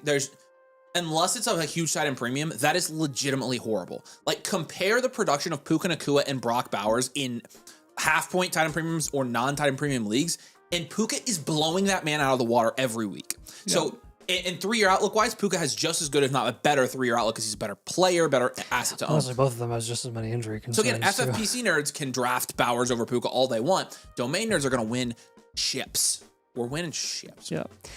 Calling out Caden Chung 98. Let us know if you're on the stream. I'm in. Levi says Paul called us out for being low on tight ends in a recent video. I think he has Bowers right around. I heard that. I thought that was pretty funny. Oh, did you watch it? I did. I skimmed through it and I caught it. Yeah, it was pretty great. Paul can ligma. Paul's too high on tight ends. Like, again, Paul doesn't like winning. Like, it's just fine. Paul can lose all he wants, but it's just a target on our back. Just a target on our back. Paul also did this thing where he was like, he got his channel big because he released like a ton of really good Dynasty strategy videos. And then this year he was like, value's a lie. Like, whatever, you're a freaking fraud. You know it's not a lie. He's just trying to get clicks. Hey, everybody tries. And people were like, this is a direct shot at Domain. Everybody tries to I'm like, no, clicks. it's not. No, it's not. It wasn't. If you listen to the video, it had nothing. He's like, sometimes you have to win. Like, okay, that makes sense. Like, yeah, of course. Yeah. I will say it was a very clicky video. It worked. P says, I didn't hear it. It's a price conversation. Nico has a weekly wide receiver 1 upside is my point at 2.5 rounds later. But it's not about weekly upside because it's not a redraft league. And we're playing Dynasty here, right? And here's the thing. You could have said, this is what I said earlier. You could have said, I prefer to hold Nico on contending teams. And I would have said, that's actually a pretty decent take. Like, I don't think you have to sell Nico at 4th round prices on contending teams. I'd rather have Nico over Loud on a contending team. Yeah, I'm not going to argue with you on that. I'm not going to. What you said was Nico is the same as Jefferson and CD. That's wrong. Not even close. All 3 are perpetually declining assets at this point. That's not even true. That's not true. Nico is going to decline in value a lot quicker than CD Lamb and Justin Jefferson will. Mark my words. I'll put money on it. again, like there is not. It was good content. The video was good content. I'm just screwing with Paul because he was like, freaking value sucks. I'm like, no, it doesn't, Paul. You built your freaking channel on value. Because I know he's good at it. No, Paul's our buddy. Paul could speak poorly of us and we wouldn't care. Yeah. I'll talk crap about Paul. No, but we like Paul. He can talk crap about us in his videos all he wants because we'll do the same thing. So. But again, we'll just win more. That's obviously a joke, but people can't take the jokes, dude. I know. P said I spent my time typing a response about Nico, and you guys said all the things I was going to about tight ends. So thank you. There you go. There you go. Didn't say they decline at the same speed, but they both will decline. They will, but the value decline from 4th to a 6th round asset is much bigger than the value decline from a late 1st to a mid 2nd. Like. I just don't think those are comparable assets at all. And again, I don't think your original point was that bad. I actually don't think it was a bad point at all. I think it was a fair point. And I would have told you that.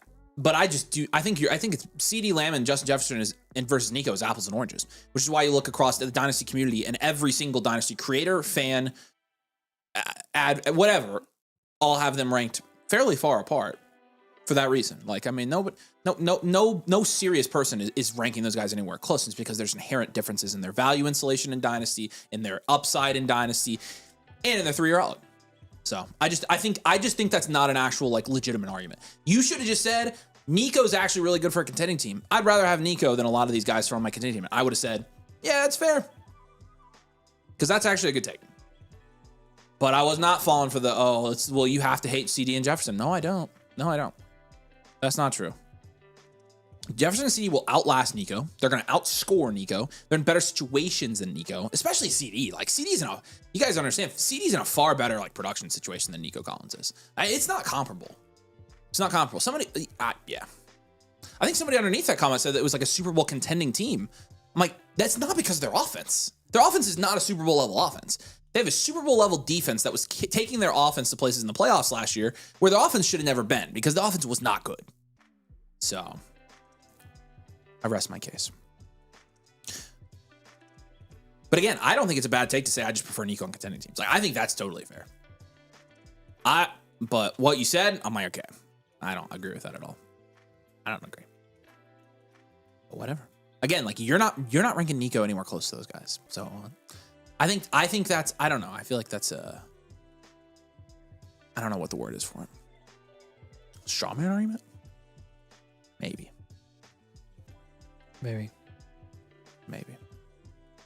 Name dropping left and right. Yeah, I mean we're having Walker in the third. We're having discussions. Whoa! So Tate went 3-4, pretty good price there. Herbert, Pickens, Olave, Taylor, Mahomes, and then Walker, Hurts. Burden at the 4-1. Oh, it's a burden. I mean, this draft is pretty crazy, you guys. Guacamole. And D, honestly, I mean, D's in a bunch of these drafts. I feel like he's just taking his guys. Well, we can't name drop. I was just gonna say who's getting pushed down as a result of these picks and these guys going so high. Do we hit the like goal yet? 118, 30 more likes. Sorry, 32 more likes until we give away a blueprint. And McCaffrey 4-3. Taylor's old as time. Yep. Game Tight took Cook above ADP, Walker above ADP, and McCaffrey above ADP. Anchoring those guys with Chase gives you some security there, but that's a very risky build, my friend. That's nice. A very risky build. Another call out for Caden Chung. Let us know if you're here on the stream, my friend. We're not drafting tonight, Zom, so nope, we didn't get asked out. This league doesn't like us. Nobody wanted to go out with us. Draft says Nico with Davis Mills is greater than Nico with Stroud. That's actually factual. Like if you want to actually run the per game splits for that, Davis Mills was better. For Davis Mills looked like a better quarterback straight up than Stroud did. Yeah, and I'm not saying that he is. I think Stroud is a better quarterback, but for Nico, like Nico was producing more with Davis Mills. Like, I mean, that stretch Davis Mills actually looked better than Stroud. PV says we're closer than we think. My point is the discrepancy between their values is too high when they're the same age with very similar weekly upside. He's legitimate wide receiver 1 upside. I know what you're saying. I've heard this argument before. I think Corey's made this argument to me before. I understand he does have wide receiver 1 upside, not wide receiver 1 overall upside, low end wide receiver 1 upside. Here's the thing, dude. I mean, all ages aren't created equal either. The baked-in insulation that Jefferson and CeeDee Lamb have just because they're Jefferson and CeeDee Lamb that's a big part alone of it. Elevates their value for 2 more years than is normal for a guy compared to a guy like Nico. I think weekly upside. I agree with that. But Jamison Williams has as much weekly upside as Justin Jefferson and CeeDee Lamb, and it doesn't mean that Jamison Williams should be valued in the second round or should be closer to them either. Yeah, he's a lot younger too. Nico also has an inherently lower floor than those guys, which is definitely on a week-to-week basis. It matters a lot. But the other thing about Nico is, his best season is 260 PPR points in a full point PPR league. That's his best season. That's across an entire season. And that's again, low volume in a PPR format. Fact of the matter is, with a lot of injury issues. You can say that they have the same season-long upside, but we have 5 years of Nico data, and he's never gotten close to those guys on a season finish basis. So, yeah, of course, on a week-to-week basis, Nico can drop 30, 35 points every week, but I don't necessarily think that should play into where they're dynasty ranked. Again, because you've got guys like Jamison Williams who can do that as well. Jamo's younger than all those guys, and Jamo can score 40 points.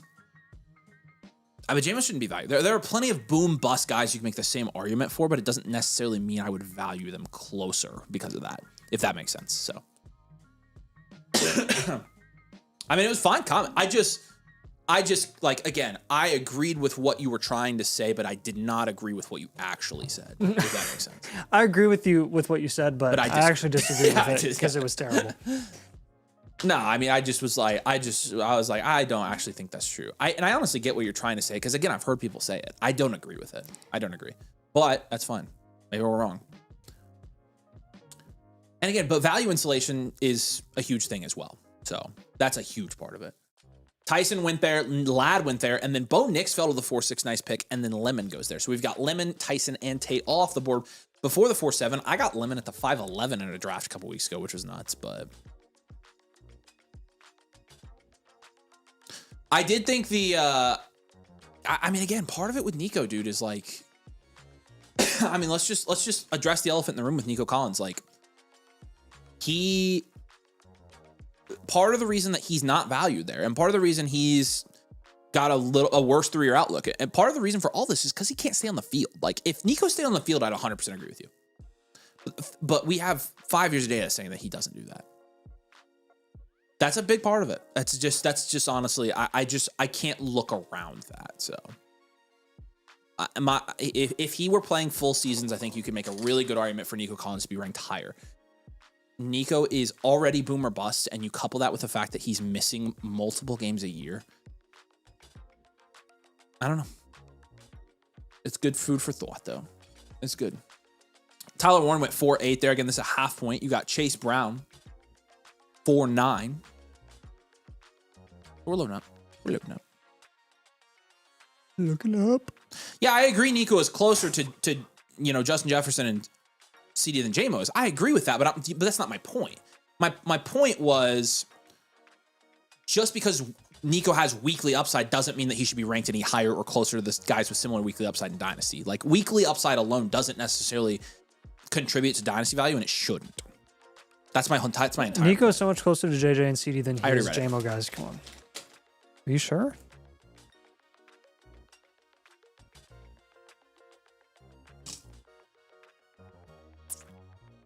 Nico Collins last year had 226 PPR points. Jamison Williams had 219.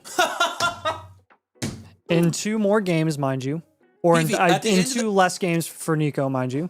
But again, I mean, that point per game difference, you take away 2 games there on a points per game basis, he's averaging a couple more points per game. No, but again, you can use the point per game argument all you want. Right.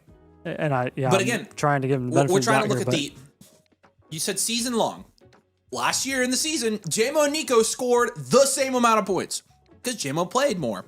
And that should count. That counts for something. Yeah, it should. Again, when you're trying to make the total points argument for Nico, you can't make it. This is very reminiscent to me of the T. Higgins stuff, but Nico is very multiple years older. The T. Higgins argument was he's 22, 23, super young and all that stuff. But with Nico, his value ceiling is capped even at his current price. And yeah, you could say that about Jefferson and Lamb as well. We've already talked about that, but the insulation that they have to maintain their value and elevate it and keep them in the top 3 rounds for the next 3 years is very significant. Whereas Nico in the next couple of years is, going to be much, much, much lower than that. And he just say, and they both scored more than CD and JJ LOL. And there's 2 major differences that, again, this is why context is super important here.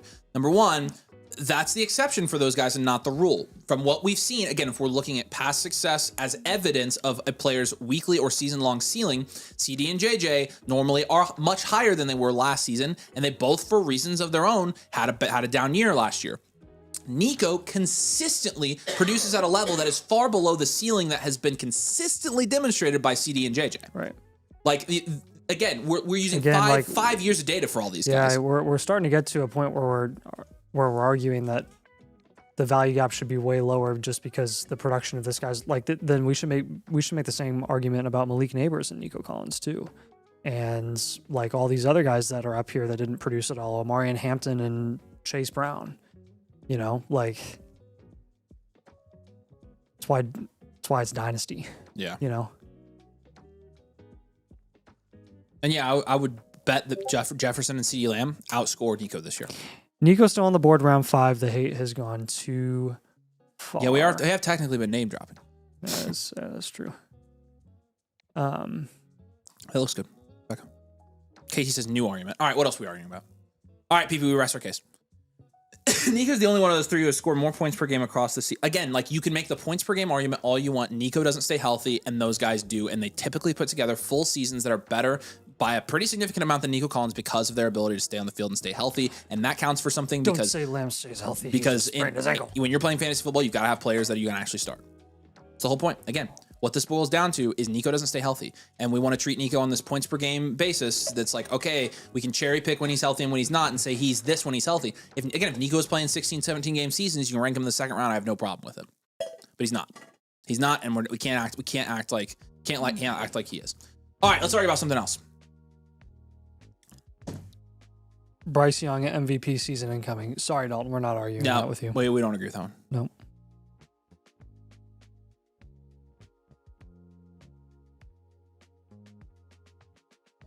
Okay, so in the midst of all of this is really funny. And this is where, again, like it doesn't really matter what we think of a player. Nico goes 5-5 here. And we were name dropping like crazy there. Nico shouldn't be going here. He should have gone before this. Like this, I will take Nico at this price all day. I'll take Nico over Marv. I'll take him over Lemon probably for a contending team. I'll take him over most of the running backs there and most of the quarterbacks. Man, look at Purdy. But Nico fell so far. I don't know if it was because of that argument or just it happened to happen. Again, at that price, Nico's being undervalued. So every player has a price where they're over or undervalued. That's an undervalued price, in my opinion. That's an undervalued price. Does the CJ Stroud contract stuff actually matter, or is it smoke? I haven't even heard about this. They picked up his 5th-year option. He's locked in there for the next 2 years. I don't think it matters. No. I think there's a good chance he gets the boot if he doesn't perform this year. Yeah, and honestly, the only way that happens is if with this defense, they don't make the playoffs. Which again, CJ Stroud's being valued right now in the 8th round of Dynasty startups. So in terms of like how does a contract or lack thereof affect his Dynasty value? It doesn't. Their defense is so dominant, and they've specifically built their entire team to be very defensively dominant that Stroud literally just has to manage the team. Like he has to be Sam Darnold, and they'll keep him around if he's that. So I don't know. It's so hard to get some sort of even competent answer at quarterback these days that if you have a somewhat competent quarterback, most teams are highly incentivized to hold on to that guy as long as the price isn't insane. Mason, we'll get there Thursday. I'll get there Friday evening. I'll get there. Wait, you're getting there Friday night? Yeah, because I'm staying in Toronto. Oh, yeah. So, Mason, I know you weren't here at the beginning, but my passport is expired. Expired like 20 days ago. So I have to now. I realized this 2 hours ago, and I'm supposed to fly out in 48 hours. I have to fly to Chicago in the morning and go to the passport office to get my passport. So I have to go to Chicago tomorrow and come back. And my appointment is in Chicago at 8:30 a.m. downtown. So I have to go to the U.S. passport office so they can expedite it and get me a passport to travel. So now I'm not only leaving Thursday, I'm going to be in Canada for the weekend. I have to be gone all day tomorrow. I'm going to go to Chicago. So I'm having a really good day. And then, I mean, look, he took Barkley too. Might as well. In fact, I have a good idea on the next time. Hey, around Nico as at the 5.5 is great, by the way. Purdy at the 5.4 is ridiculous. Rice at the 5.8 is a good value there. Yeah, all those picks are Roma nice. Dunze at value, Rome's Kyron good. at value, Saquon at value. So those Price. guys, there's some good picks though. You know, Diesel Fusion here at the 1.9, Genty, London, Tate, Chase Brown, and Brock Purdy is pretty gross actually. You know, you got Purdy at a discount. You got Cardinal Tate at a slight discount as well. I like that a lot. Who else went? So Nico went, Tyler Warren, Herbert, Hampton, and Daniels. That's a pretty good start for Kumquats. Bucky goes there 5.11. I'm trying to look for the other significant value followers that we've seen here.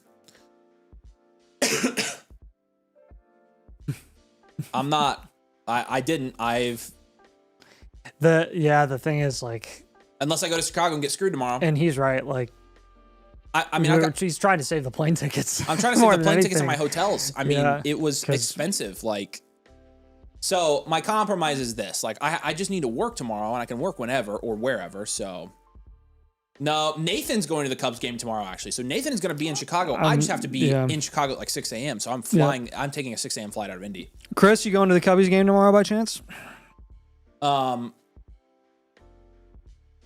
My compromise, Mason, was I'm flying and Ubering everywhere, and I'm working just while I fly and Uber everywhere. So I'm Ubering to the airport, flying to Chicago, Ubering to the passport office, getting lunch, and working in Chicago until I get my passport, going back to the airport and flying home, or renting a car and driving home if I want to do that, I guess.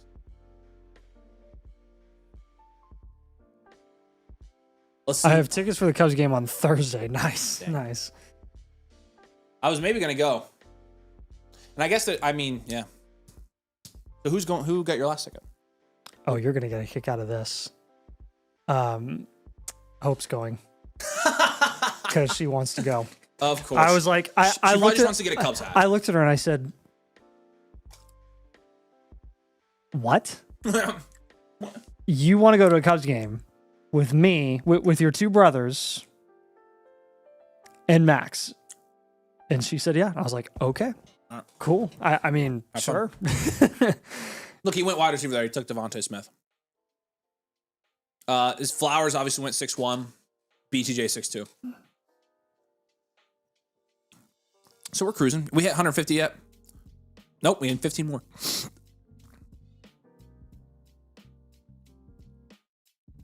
Ronza says, do you think you will add any player categories in the future? I'm sure they'll get revised. We've continued to perfect it. We've already added one. We added Upside Premier. Yeah, we figured that one out real quick. Yep. So maybe though, it's always fluid with us. We always we always make sure everything's up to date, and we refine our process a lot. So yeah, we're nerds. Right. Yeah. Right now it's working pretty well. So the market changes though, and usually drastic changes in the market and just the way the Dynasty is played calls for a lot of theory adjustments. So we'll reanalyze that theory around the new year. Yeah, I'm not drafting this one, Armand. Yeah, Max, make sure your code domain on your account page, code domain, annual motherflocker tier, and not on a free trial. Those are the three things that would be trying to charge you for. And once you're not all those three things, then you're good. So, do you guys like or hate my Mendoza trade in the Flex Night League? I don't think I saw it. Scatterboo, Javonte, Travis Etienne, go. Nice running back picks there. The Flex Night League, you traded Mendoza and Brock Purdy for Jaden Daniels. Yeah, I'd probably take Daniels there. I like that. Pretty good move. Pretty good move, actually. Mackerman. Let me check, dude. Let me check right now. If you check, it's definitely one of those three things. It's 100% one of those three things. So, got him. It says no subscription. I see no subscription. Mackerman. Oh, it just popped up. So he's good now. Yep, I'm seeing Ackerman. I see it. Annual Motherflocker. All right, so try you should it again, have the voucher. dude. Try it again. You should have a voucher now. I think you may have figured it out, whatever it is. Here's the link again. How often is the redraft algorithm going to be updated? Constantly. Our rankings are being updated constantly. And then we designed the algorithm to adjust off of our base rankings. So we spent months developing all of the algorithms, for lack of a better term, for all the different rankings for league settings and things like that, all the different combinations, so that it can derive it all from our base rankings. So we update our base rankings. You know, I updated them today, for example, and that already went to the algorithm. So constantly, it will always be up to date. So if you're in a redraft league, y'all, all you Dynasty peeps have access to it on the post page of the site. It's far and away the best tool we've ever created. Now we're gonna top it with Dynasty tools. So that's coming, but right now it's the best tool we've ever created. And if you're in redraft leagues, I promise you it's good. I promise you it's very good. Yep, Mackerman, we got your review in, man. Welcome. Looks like you already submitted. They're saying Diesel knows ball. Who'd he get? Goff? That's a good pick. Yeah, Diesel's putting together a pretty good team here. Yep, sweet. We got you, Maxwell. I'm seeing it in here. You're the man, dude. You'll be up here right after the draft. Appreciate you. I want to sign up for a membership. How do I change my my promo code? It depends on if you can, the eligibility depends here, Miller. Give me your Flock username in the chat, and I can have them check. Look, give me your Flock username.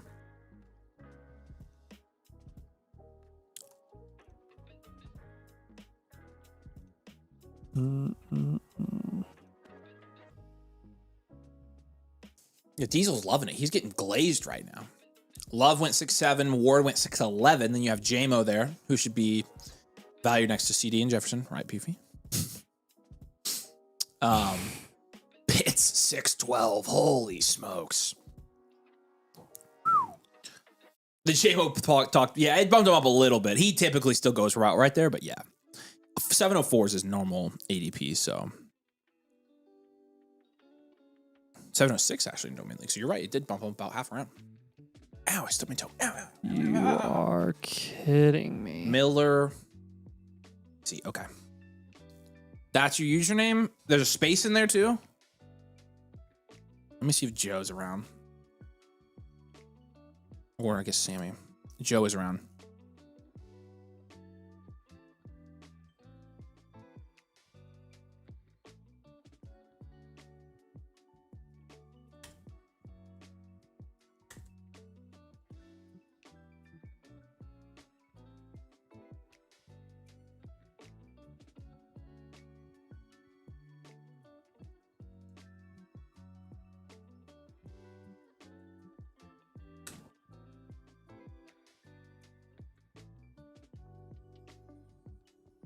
Greasy says he has so much money to spend. How do I sign up for a team review? I've got good news.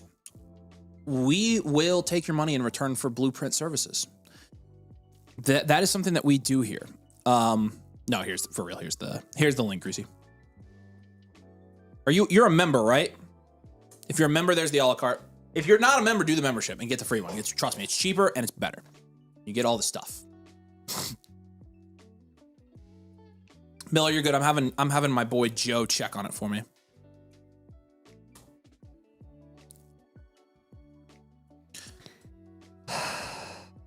I'm having him check on it. So stay around for me, Miller, and I'll give you an update here in the next 10 minutes.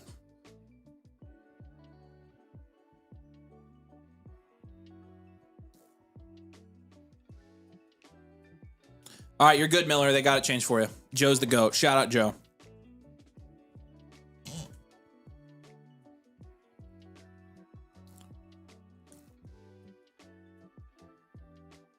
You should be good now, Miller. And if you want to submit tonight, we got you. USA versus Bosnia and Herzegovina. Herzegovina. You know what else is infuriating about France? Nice. What? That's funny. Since Paraguay beat Germany, now they have to play Paraguay to get into the quarterfinal. So they basically just have a free road to, I know. the final eight. That's crazy. Noah says, I just signed up with Domain and Motherflocker. Do I select Team Blueprint, Team Review? Yep. No upgrades. You guys don't have new members. You guys don't have to do live. Just submit the voucher and you're good. Again, y'all, if you do want to take advantage of that, sign up and get your free live Blueprint. Tonight's our only live stream this week. And so do it tonight so you can get it in. Tonight is the chance. And we'll be back again live a week from now. But Thursday, we are in Canada. Hopefully. Probably shouldn't have done that Baker pick. He's too valuable. Baker's a good pick there. I probably would have taken KC there. With all the running backs off the board, KC fell, and he was probably a pretty good pick there. But Baker's not a bad pick there.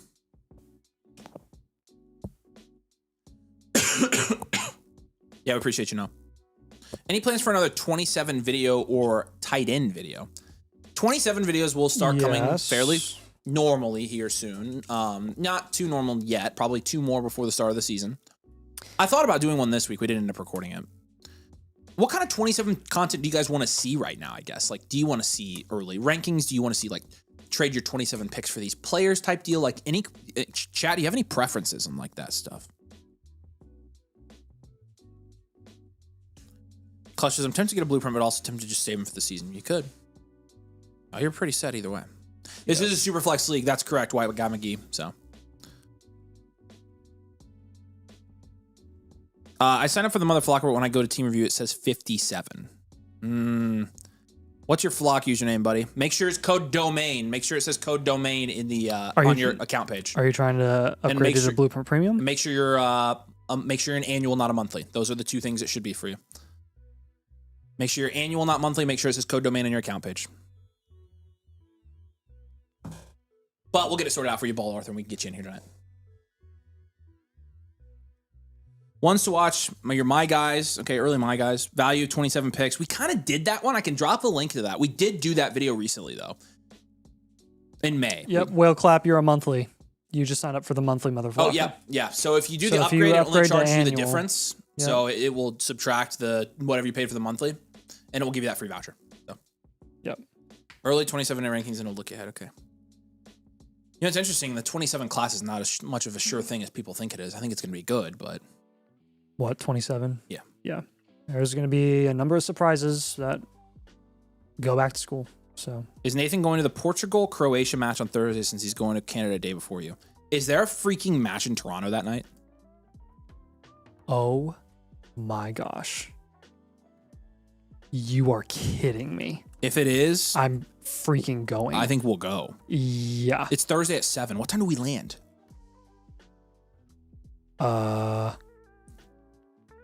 Let me pull it up. It's in Toronto. Shut up. Oh my gosh. Oh my gosh. The tickets are crazy. We land at 6 p.m.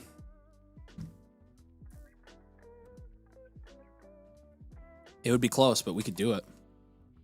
Let me take a look here. We're on the same flight, Alex. I could do it too. Oh my gosh. The tickets are a little pricey. Holy crap. We can see Ronaldo play, though. I don't care about Ronaldo. I care more about Croatia. It would still be cool to see Ronaldo play in person. I don't like Ronaldo, but that is stupid expensive. How much are the cheapest ones?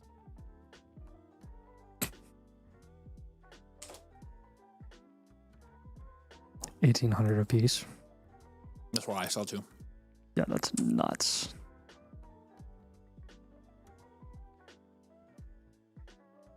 And there's 3 of us. They're a little pricey.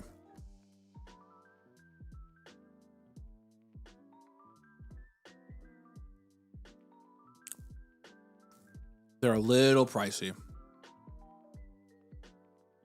If I did that with my wife, she'd probably kill me. In a good way. If I went to a World Cup match without her?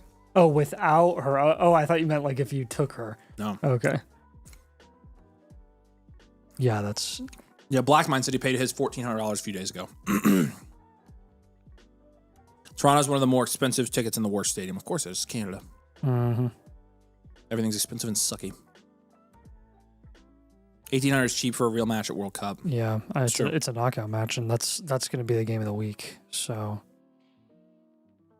I mean, we can talk about it. Yeah, I know. That's like kind of a lifetime experience. Yeah, I mean, it is. Well, I hope I make it to Canada. I honestly, if we were to do it, we would have to buy them after we land when we get there, so that we know that we could actually make it on time. We could do that. I bet that's when the tickets are going to be. I don't think they're going to be any more expensive then. I doubt it. No. And knowing us, they will be, because we always they probably will be. They will be. Yeah. But if we buy them now, they'll go down. Right. So we're screwed. Yeah. We'd have to get an Uber straight to the stadium, which is our luggage.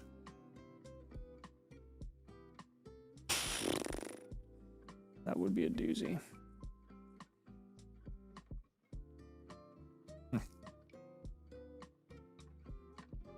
Guess we could ask Mason and see if he wants to go and pay for all of us. Oh my gosh. Is he staying in Toronto that night? Honestly, I would still just drive to Paris after that game because games last like 2 hours. So. Is it 1,600 Canadian? That would be like $600 US. FIFA closes the sale a few hours before. Okay, yeah, that makes sense. So we would have to. We'll check on that Before we. No, it's not Canadian. It's US dollars. Mason, if you're here, do you want to take us to the World Cup? Bring a backpack. I could just pack a backpack. I don't have that much stuff.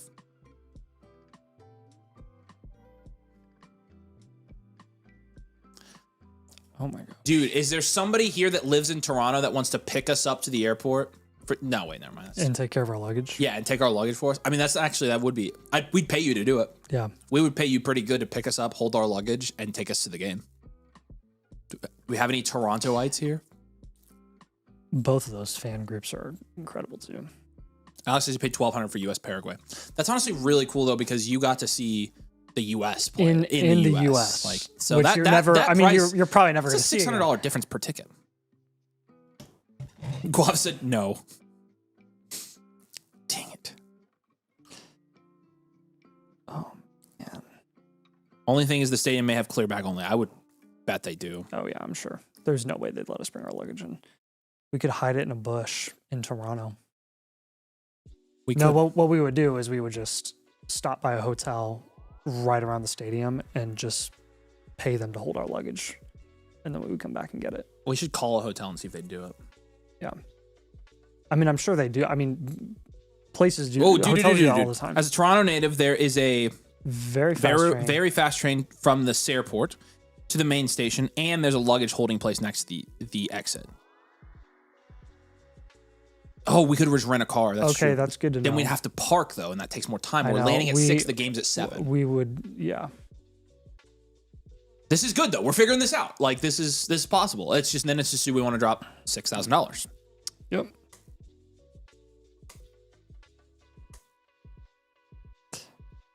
Taking a look here.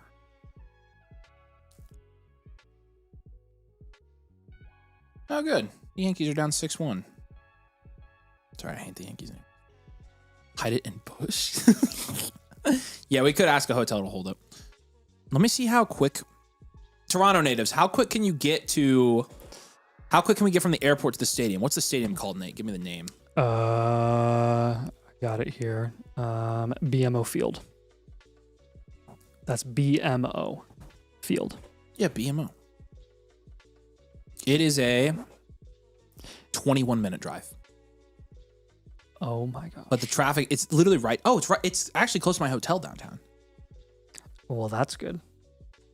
We'd have to go past it though to get to my hotel. That's the second. They're literally almost sold out on resale, dude. They have 22 listings total on resale. So it depends on traffic. It will take a while. Okay. Oh, that's true. We have to go through customs.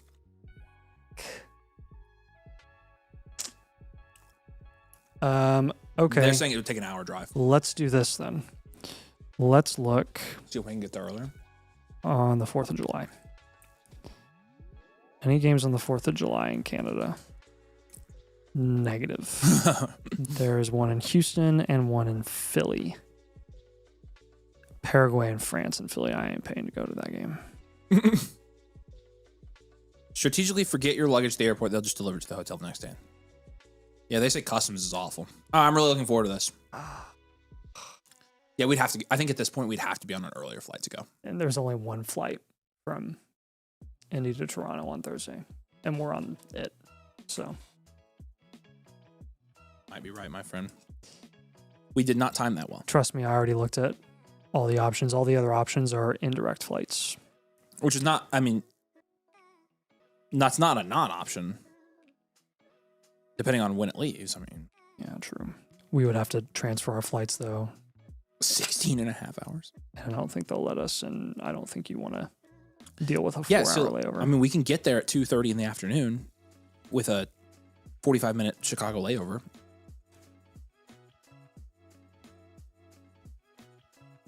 Doesn't look like it's that much. That's American is the problem. They have to be United, right? Or Air Canada. Yeah, to transfer. Yeah. How much is it? There's one that, okay, For the there's an one-way. Air Canada one that leaves here at 8 and gets there at 12:30. It is stops in Chicago and it's an hour, 30-minute layover. It's $670 a person one way. Pretty sure the tickets were way cheaper. So, Yeah. They were. yeah, the problem is with flying out of Chicago, my anniversary is actually the day I'm leaving. So I'd like to be here for my 5-year anniversary. Let's find the cheapest ticket and go to that game. All right, we hit 150 likes. Give away a free blueprint, y'all. Okay. Did I miss any customer support? I mean, comments? the World Cup final is only $9,000 a ticket. I mean, we could just do that. We could just do that. Go to New Jersey. New Jersey. Hey, Alex. You Oh, wanna I buy thought it tickets? was in SoFi. It's in Jersey. Yeah, How about that? It's Meadowlands. All right. USA 69 in the chat. No caps, no spaces. We're going to win the World Cup. That's just how it is. Get in the blueprint giveaway. All you have to do to get in the giveaway is drop a like. Make sure you're subscribed as well. And then comment USA 69. Canada, Morocco is stupid cheap on Saturday. Where? Houston. Yeah. Stupid cheap relative to, $822. Colombia and Ghana is also $862 on Friday. Yeah, I'm not really. But It'd only be worth it if it worked out in Toronto, I think. yeah, I know. Let me see how much I paid for my ticket.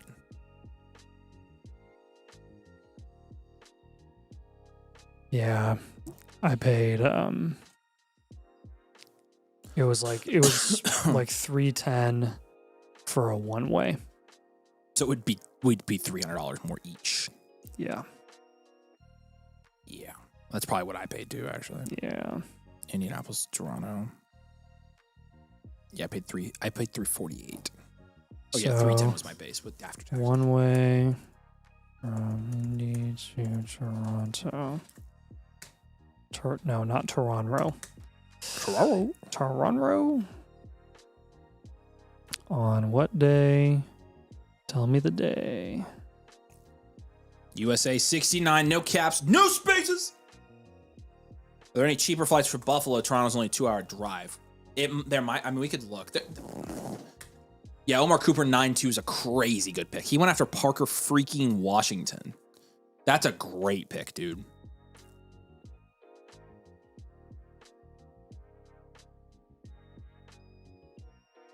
Yeah, we do need to do uppercase. That is crazy for a one way, man.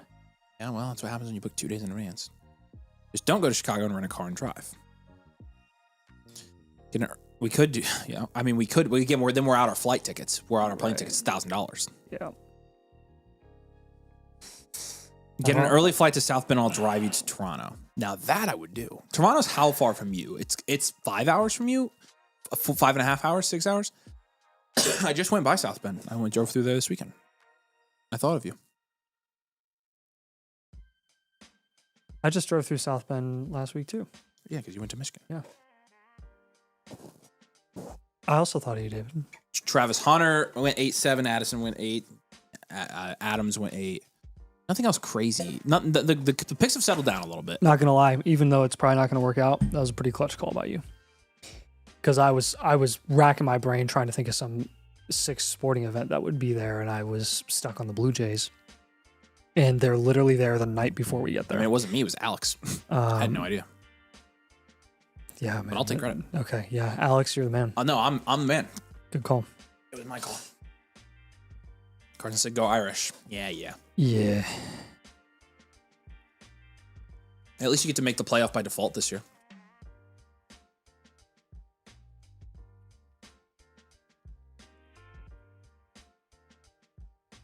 You're in upstate New York. What are you doing in upstate New York? You have family there? It's a pretty area. Dynasty should be bigger on Hunter. He may not play this year, but he has great talent. Oh, we agree. Trust me. Mm-hmm. Absolutely true. Mm-hmm.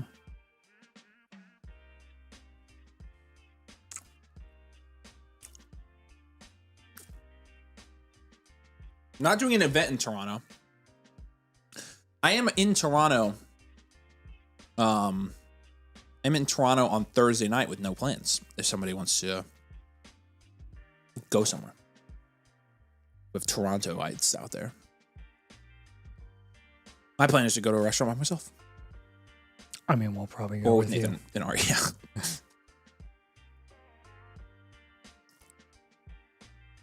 Yeah, Alex, you're smart. We're dumb. Also, the other thing is there's a good chance I don't end up in Canada. Because I can fly to Chicago in the morning and they could not print my passport on time. Although what I would do is if they didn't print it tomorrow and they printed it on Thursday instead, You'd probably just I'd stay in stay Chicago, there and then fly. drive. And either fly or drive. Yeah. Curious if you think it's a true valuation of Marv. He went where? Fit 5'1"? I think his true value on average in terms of what people are willing to give up for him is more towards like the mid end of the fifth. So. Yes, please give me restaurant recommendations. That would be great. That would be great. Hopefully I'm there. Hopefully I make it. I'm so pissed that I have to leave in 8 hours. 8 hours. To go to Chicago for a day. Yeah. That is ultra rough. You could take the train from Chicago. That's actually epic. How long does that take? Probably a long time. Well, if that's the case. It's 21 hours. Oh my gosh. Good gosh.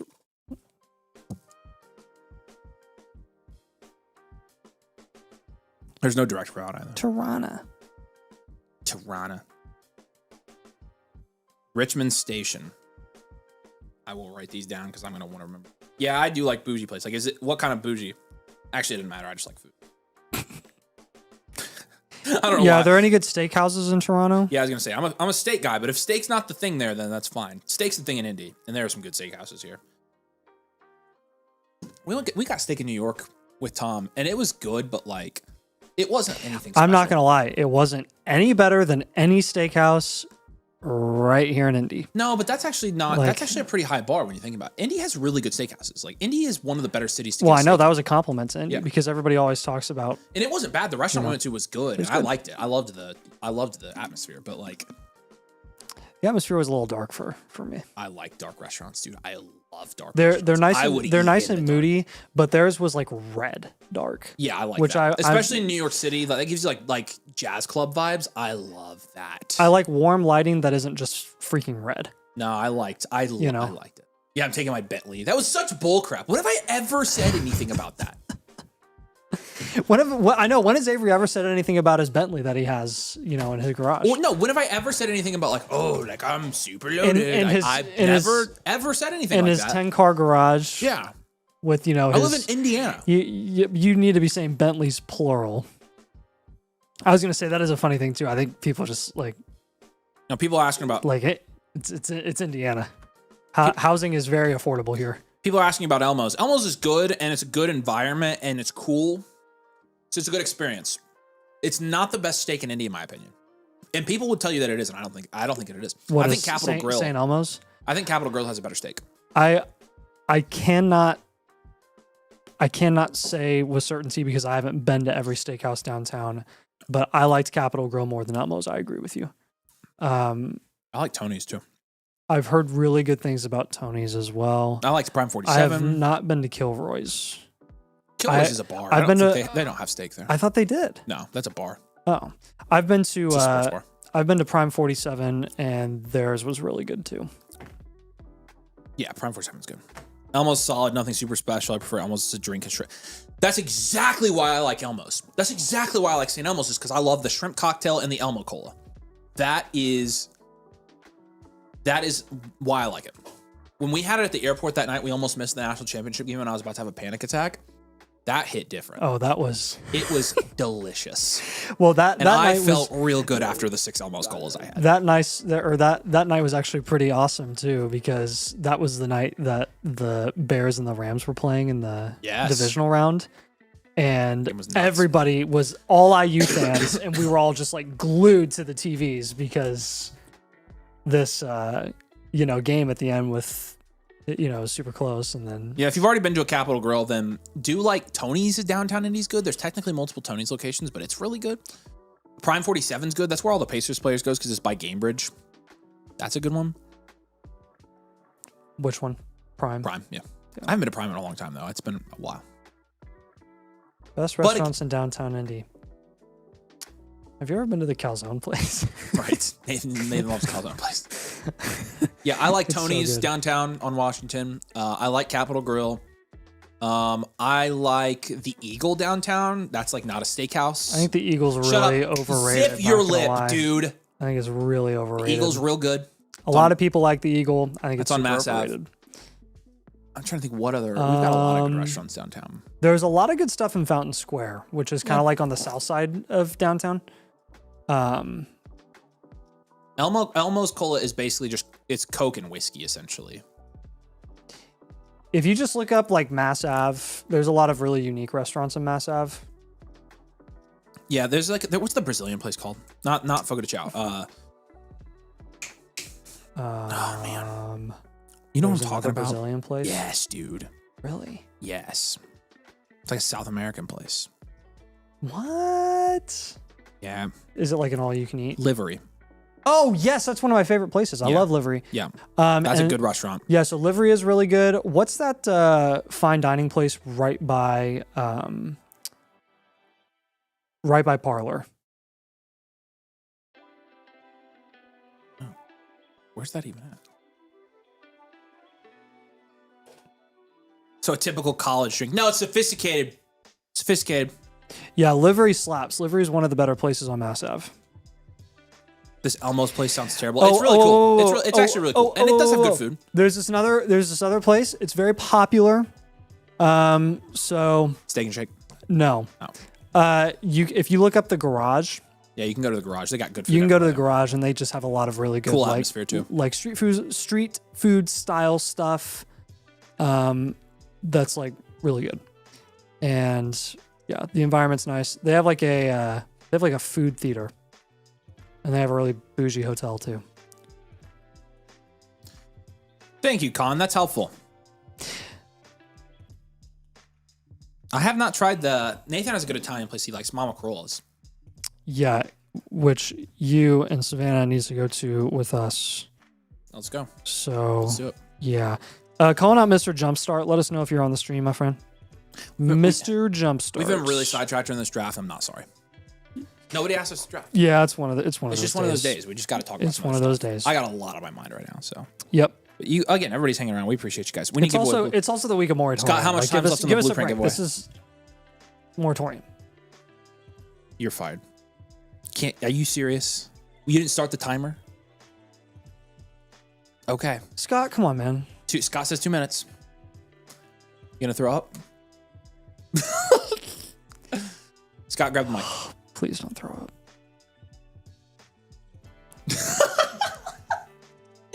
You're such a turd.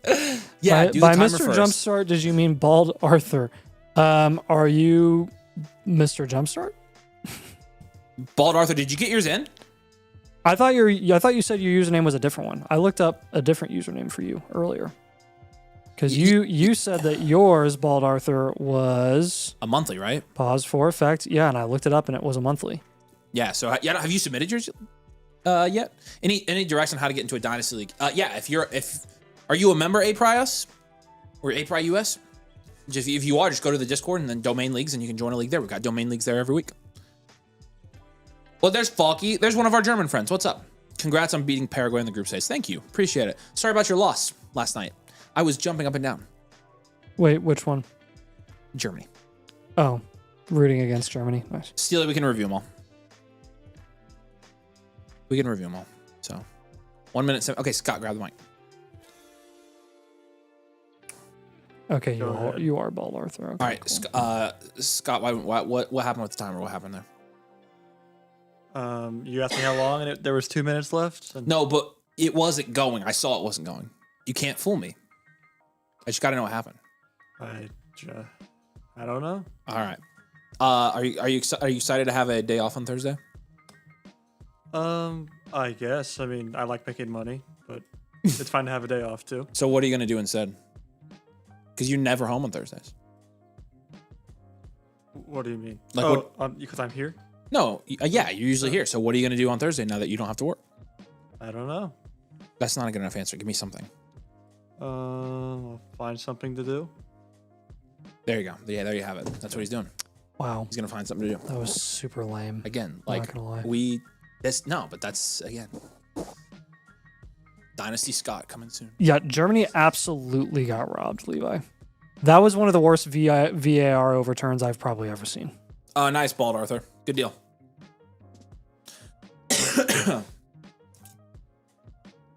Yeah, we love Scott around here. We love Scott, but he failed tonight. He says the timer is up now. Okay. All right, winner of the free blueprint tonight is Vincent. Congratulations, Vincent. Say hey in the comments. Vincent Agostinelli.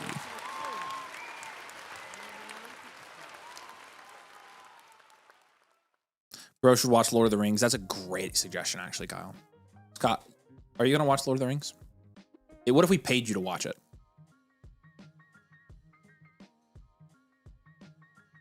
Because it's important that we see it for your job description that you see it. We make a lot of references. Wait, I guess we would have. I mean, if we said it's part of your job, you'd have to. We might do that. Do you think it should be mandatory we make all of our employees watch all of the Lord of the Rings movies? Extended editions. I think that should be on company time. Like federal law. Yeah. That everyone watches it. Yeah, Falky's right. Falky's this is a very self-aware Germany fan. You shouldn't even need the goal in that match. You shouldn't even be in that situation. That's 100% true. Another Mr. Jumpstart call out. Let us know if you're here on the stream, my friend. Mr. Jumpstart. Let us know if you are here. Is Scott and Nathan related? No. No, they just both kind of talk like that. But no relation.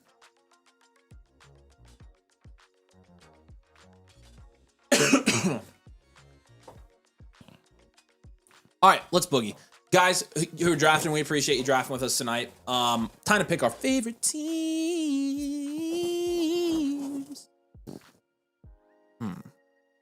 I'm thinking. Yeah. My favorite team is Voliva 2009. Who else would I pick, of course? Except the team that has Puka Nacua.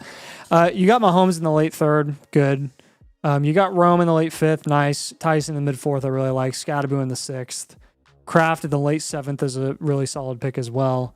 And then, beyond that, you're talking eighth round and beyond are fine picks. So I really like the values that you got specifically from the third round through the sixth round. So nice job. I'm going to go with kumquats because I like saying that. You have Amari and Hampton, and you got multiple good values here. Nico Collins, 5'5", is maybe the best pick in this draft. T. Higgins, 6'8", is a good value. KC, 7'5", is a good value. So I think up and down, you got really good values. You obviously, if you're wanting to contend this year, obviously you are going to need to round out your running back room from a roster construction standpoint. But in terms of just taking the value, which is what you should do in a startup draft, I think you did a really good job. So we had some other great drafts. So Diesel Fusion, I think, had a really good draft, and he just picked up Devontae Adams and George Kittle in the last 4 rounds. So I think he had a great draft. If he would have picked KC, I mean, it would have been a slam dunk, I think. So, but Baker's fine. So it was an interesting draft. This was an interesting one. So why not do at least 15 rounds? Because we don't have enough time in our day anymore, and we have people who need team reviews, and so that's what we have to do now. So. Pretty funny after all that talk, Nico ends up being the best pick of the draft. Again, I don't know if it was a result of what we were talking about, but well, Darnold went 2 rounds later than he usually does too. Yeah, and I think from today's video. I think that's going to start taking an effect as well. But yeah, you're right. No, and again, every player has a price. He ended up being a good value, and we said it. So okay, all right, Con dude, we appreciate you, man. I love how people have to feel like it's some victory lap when we say that a player I'll let you know is a good value who we say at a way higher price is not a good pick. Right. It's well, now you like the Nico pick. Yeah. We didn't like him in the 3-4 turn, but we like him in the mid-fifth. I literally said explicitly in today's video that he should be We think that he belongs in the the late round. fourth, and that it's a great pick in the late fourth. Like mid to late fourth is where you want to take him. If he's going early mid, Yep. probably going to pass. Yep. All right. Let's jump over. Let's do some trade questions. Domains as a player slightly overvalued proceeds to fall 2 rounds in startup drafts. That is not ever what we mean to do, but it is fairly often what we do. I need ideas to flip him on this rebuild. This is from T. This is T from Zom. Okay, so Zom, let's do this. Let me just give you some targets right now, like that I like around the T Higgins range for. I think you could honestly get more for T Higgins than this, but here are the rebuilding friendly targets that go around there. I think you're trying to get to. There's not a lot of rebuild guys. I think you got to try to get up to Rome, Marv, Lemon, Burden, Rice, like those guys. So I think maybe you pay a small price. Maybe you get Jadarian Price even. That's a good one. Those are the guys I would be targeting for sure. If not that, you could like down tier to KC Concepcion Plus, and I'd be cool with that as well. So those are the guys I would target Zom. And outside of that, if you can't get those guys right now, I'd probably just hold it. So need like a 1 for 2, but 1 for 1s I'm fine with 2. And again, like the 2 there would just be a small plus to get to like Odunze, Harrison, Lemon, Rice, Burden. That's how I would approach it. And again, if you can't do it now, I'd wait till in season to trade T. So. All right, now Nagasuma says, check bid or bid not when you get a chance. I really would love to make trades in that league.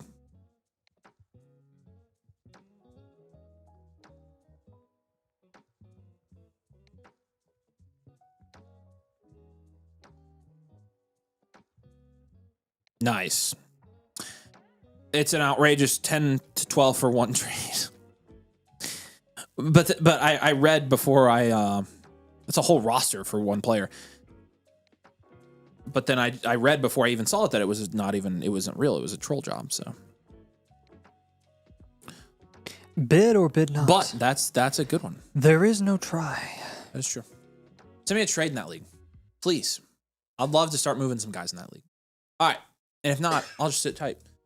All right, Steely. Did I get KC Concepcion on that team? Oh, you guys are so cooked. You guys are cooked. I have Kalen Black. You guys are cooked. All right. Appreciate you, Nagasuma. All right, here we go. This is Steely's Renegade Reapers team. We've been trading Chris Olave, DJ Moore for Rome, a 27 first. That's pretty fair. Fair. I'd mark it as fair. I'm okay with that as a reload. Yep. I'm okay with this. The next one, Olave and Dak for Rome. No. Olave here. And then Baker and DJ Moore for Stafford and Javonte. That's essentially Javonte for Baker. That's swapping Javonte and Baker, and that's swapping Stafford and DJ Moore.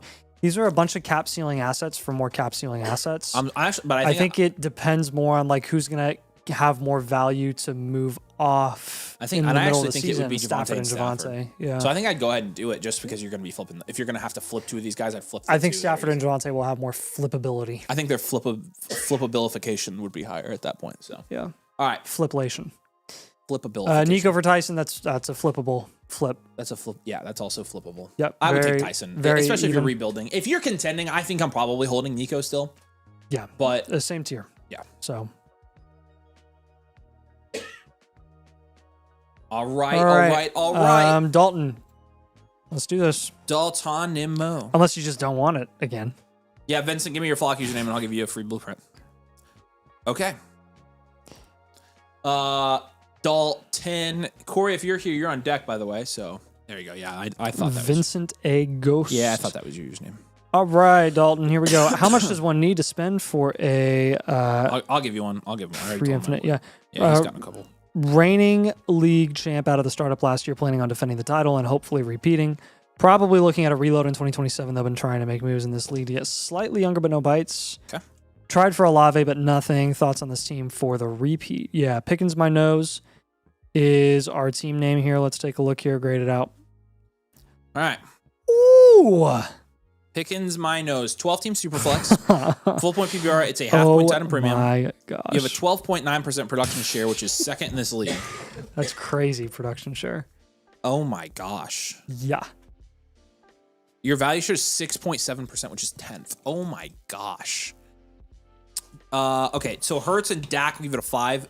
Achane, Chase Brown, Christian McCaffrey, give it a 6. Pickens, AJ Brown, Alec Pierce, Michael Wilson, give that like a 4. And Gadsden's a 3. Draft capital's a 1. Bench is a 1. Overall's a 4.1. 12th percentile teams we do. Oh my gosh. No 27 firsts. Yeah, aging value, well-rounded. Yeah, this Contend is reload. Is, This is an aging value. this is the definition of an aging value. This is the most aging value team I think we've ever seen. So. Yep. So we'll give you aging value here. Let's take a look at your advanced analytics here and kind of see what it says about the health of your team. Because right now, again, from a production standpoint, it looks fairly healthy. From a value standpoint, it looks fairly unhealthy. I think is reflected here a little bit. You've got 40% of your value in your roster in running back, and then 30 in wide receiver, to 24 in quarterback, and the small other 3% slivers in tight end and draft capital. You have a double-digit value share at running back at 11.6%, but your single-digit value shares are everywhere else in this 12 team. 6.2 at quarterback, 5.8% at wide receiver, and 1.9% at tight end. Your average age is, again, you're old. 30 at quarterback, 26.5 at running back, 26.5 at wide receiver as well. Your production's an 8.5 here. Your situational is a 6, but it's being dragged down by your tight end. And your installations where, again, this is where it's kind of, this is one of the warning signs for somebody who could go into a rebuild soon. Installation's a 5. We want to see that be higher with a 13% production share. We've got you at 9th in our power rankings, though. You don't have any first for 27.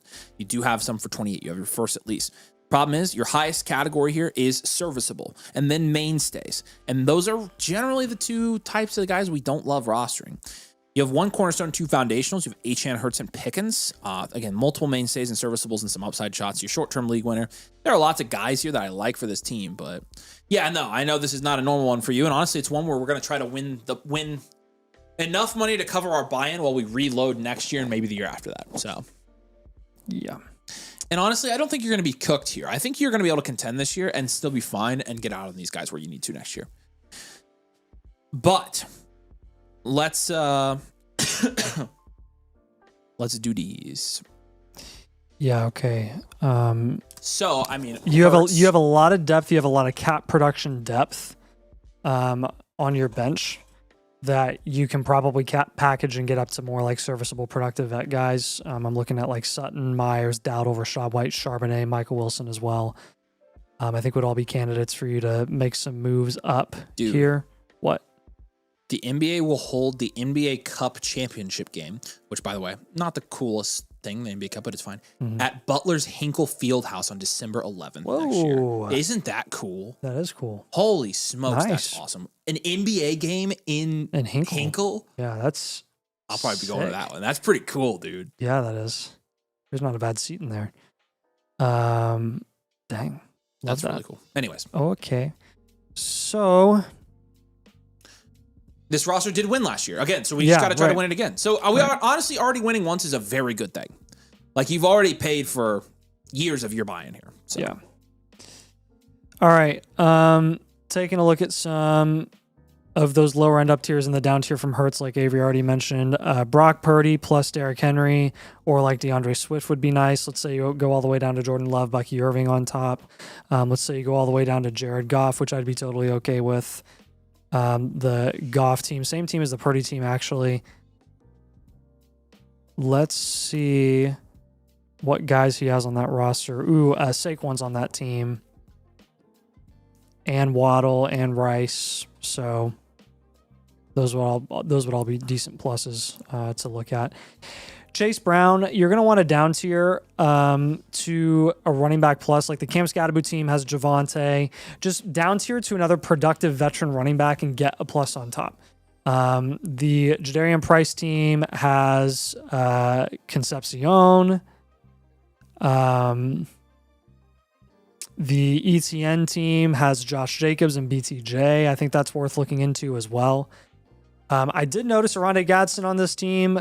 Look, you at this point, like tight ends, you just need to fade it and try to build up running back and wide receiver as much as possible to run this back. So if you could shop Arondé Gadsden for a Henry, a KC, or Kyler Murray, like let's say that you move off of Jalen Hurts straight up for a foundational running back or wide receiver, then you can move a guy like Gadsden for a cheap guy like Kyler Murray or something like that. Yeah. I was taking a look at Charbonnet. Blue and he can't trade with him. So yeah, I'm not gonna lie, that doesn't surprise me. Who's what? In the context of what target? I don't know. Yeah, what hold we're on. talking about Scroll here. up. I can tell you which team it is. Sorry. It should be the Josh Downs one, the top one, the M one. Open that team. So whatever target you gave here. So Josh Downs in Rome. Okay. Looking at Sutton and Myers, when we package those, I'd probably be looking at like Monty, Devontae Adams, DeAndre Swift would be a good take there too. Who he's taken. He's got a lot of players that we like on your team or on his team. You can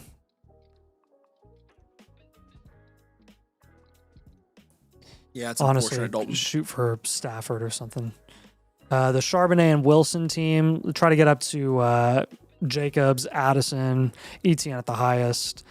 Rico Dowdle and Rashad White, you're going to be looking at the same type of thing as like a Sutton and Myers up tier.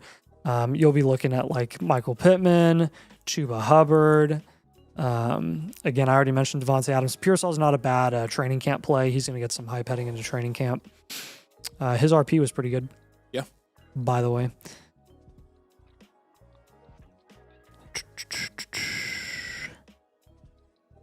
Jamison Williams is another target that I think would be decent for this roster, depending on what price you can get him at.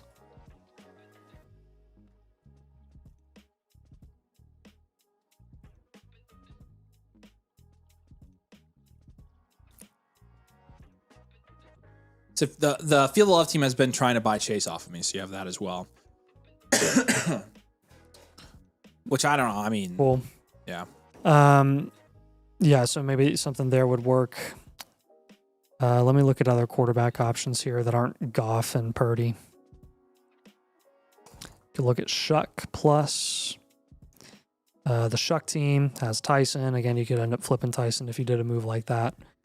Or let's say you go all the way down to Baker. The Baker team has BTJ on that team. You'd probably want to get a little bit more on top there, but that's worth looking into.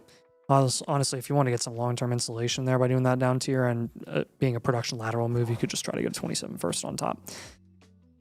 What do you think about those moves, Dalton? Yeah, any It questions? sucks that Blue doesn't trade with you because Yeah, I'm not surprised. I got no comment on that. I just there not are a gonna good comment. amount of I just won't comment. good amount of players on there that would be nice for your team specifically. I just won't comment on that. You gonna comment on that? Nope. Okay. David says if we go to the game in Hinkle, he'll go with us. All right. Well, you know. I legitimately think I want to go to that. That'd be really cool. It'll be expensive, but not as expensive as the World Cup. Guava says, I still can't believe two dudes that live in Indiana thinks that Canada sucks. Here's what I'm going to do. I'm going to send you a picture of my house and all the inside of it. I'm going to tell you how much I paid for it. And then you're going to look up what you could use that same amount of money to buy in Canada and realize that you would be buying probably an apartment. And you're going to be like, oh, must be nice to live in Indiana where cost of living is super cheap. Probably a studio apartment. And that would be the end of the argument, actually. I'm not even kidding you. Like, what my dollars can buy in Indiana compared to what it can buy in Canada from a housing standpoint would blow your mind. Yep. So Indiana's pretty great, not gonna lie to you. Yep. That's the end of the discussion. All right, Daltonomo. And over the last 5 years, it's been notably more expensive than it used to be. Which is Yeah. crazy. Yeah, Dalton, I know you know. I know you know. You know I know. We both know. We just know. Everybody knows at this point. It's not really a secret. So we appreciate you. All right, C. Stanton's got a question here. Dalton, we appreciate you, man. Cries in New York. New York's the exact same. I love New York. This is JMO for Henry and New York's DJ the same Moore. way. I think this is fair. I'm fine doing this. I have family in New York and their house was crazy. I'm okay with this move. We'll call it fair. It was a trick. He Pretty lives in straightforward, Alberta. honestly. No, I fell into the trap if he lives in Alberta. Alberta's sick, dude. I would live in Alberta. Nick lives in Alberta. It sounds like really cool. It sounds like North Texas. I would live in Texas too. Texas is a good cost of living as well. Avery's Bentley in Toronto be a Chevy Cruze. All right, Corey, you're up, man. Let's do this. Nagasuma's got a trade question here for us. Javonte Williams for Jordan Addison in a second. Javonte. I just take Javonte and flex him. Yeah. All right. Yep. Daltonomo, we appreciate you, brother. All right, Corey. Startup from last month or so made a lot of moves. Feel good about my ability to contend right Corey away. here. Also curious to hear Wow. your thoughts on our startup. It was a while. One, sincerely miss new booty. Let's just take a break from that. Nate. Corey Nichols. Oh, look at you. You're number one in the power rankings on the site. Is he here? If he's not here, I'm going to message him. Okay. I think I've seen him around. I don't feel I'm like pretty I have. sure I've Corey, seen him get the drop some frick in comments, here, at least earlier. or I'm gonna sue you. Yeah, Corey. Explain how I'm telling you, like cost of living in Indiana is like the number one thing about living here. It's close. It's close to a lot of things. You're never too far from anything. Thank you, guys. I've been having some sneezing issues recently. It's super cheap to live here. Yeah. It's not overly crowded. The weather is fairly normal. Yeah, dude, I can tell just based on the power rankings here and what your value share is going to be that you absolutely crushed this startup a week ago. This was a startup a week ago? Was it a week ago or a month ago? Month ago. Last month. Okay. So New booty. 12 teams, super flex, full PPR, half tight and premium. It looks like domain leagues or a domain league in terms of the. Jeez. Production share was 11.5% here. It's third. Value share of a startup in a domain league is 9.9%. That's that's crazy. That's bananas. Nice job. Banana. I mean, look at all the cornerstones that he got out of a startup. he has 3 cornerstones and 3 foundational assets out of a startup. Yep. That's wild.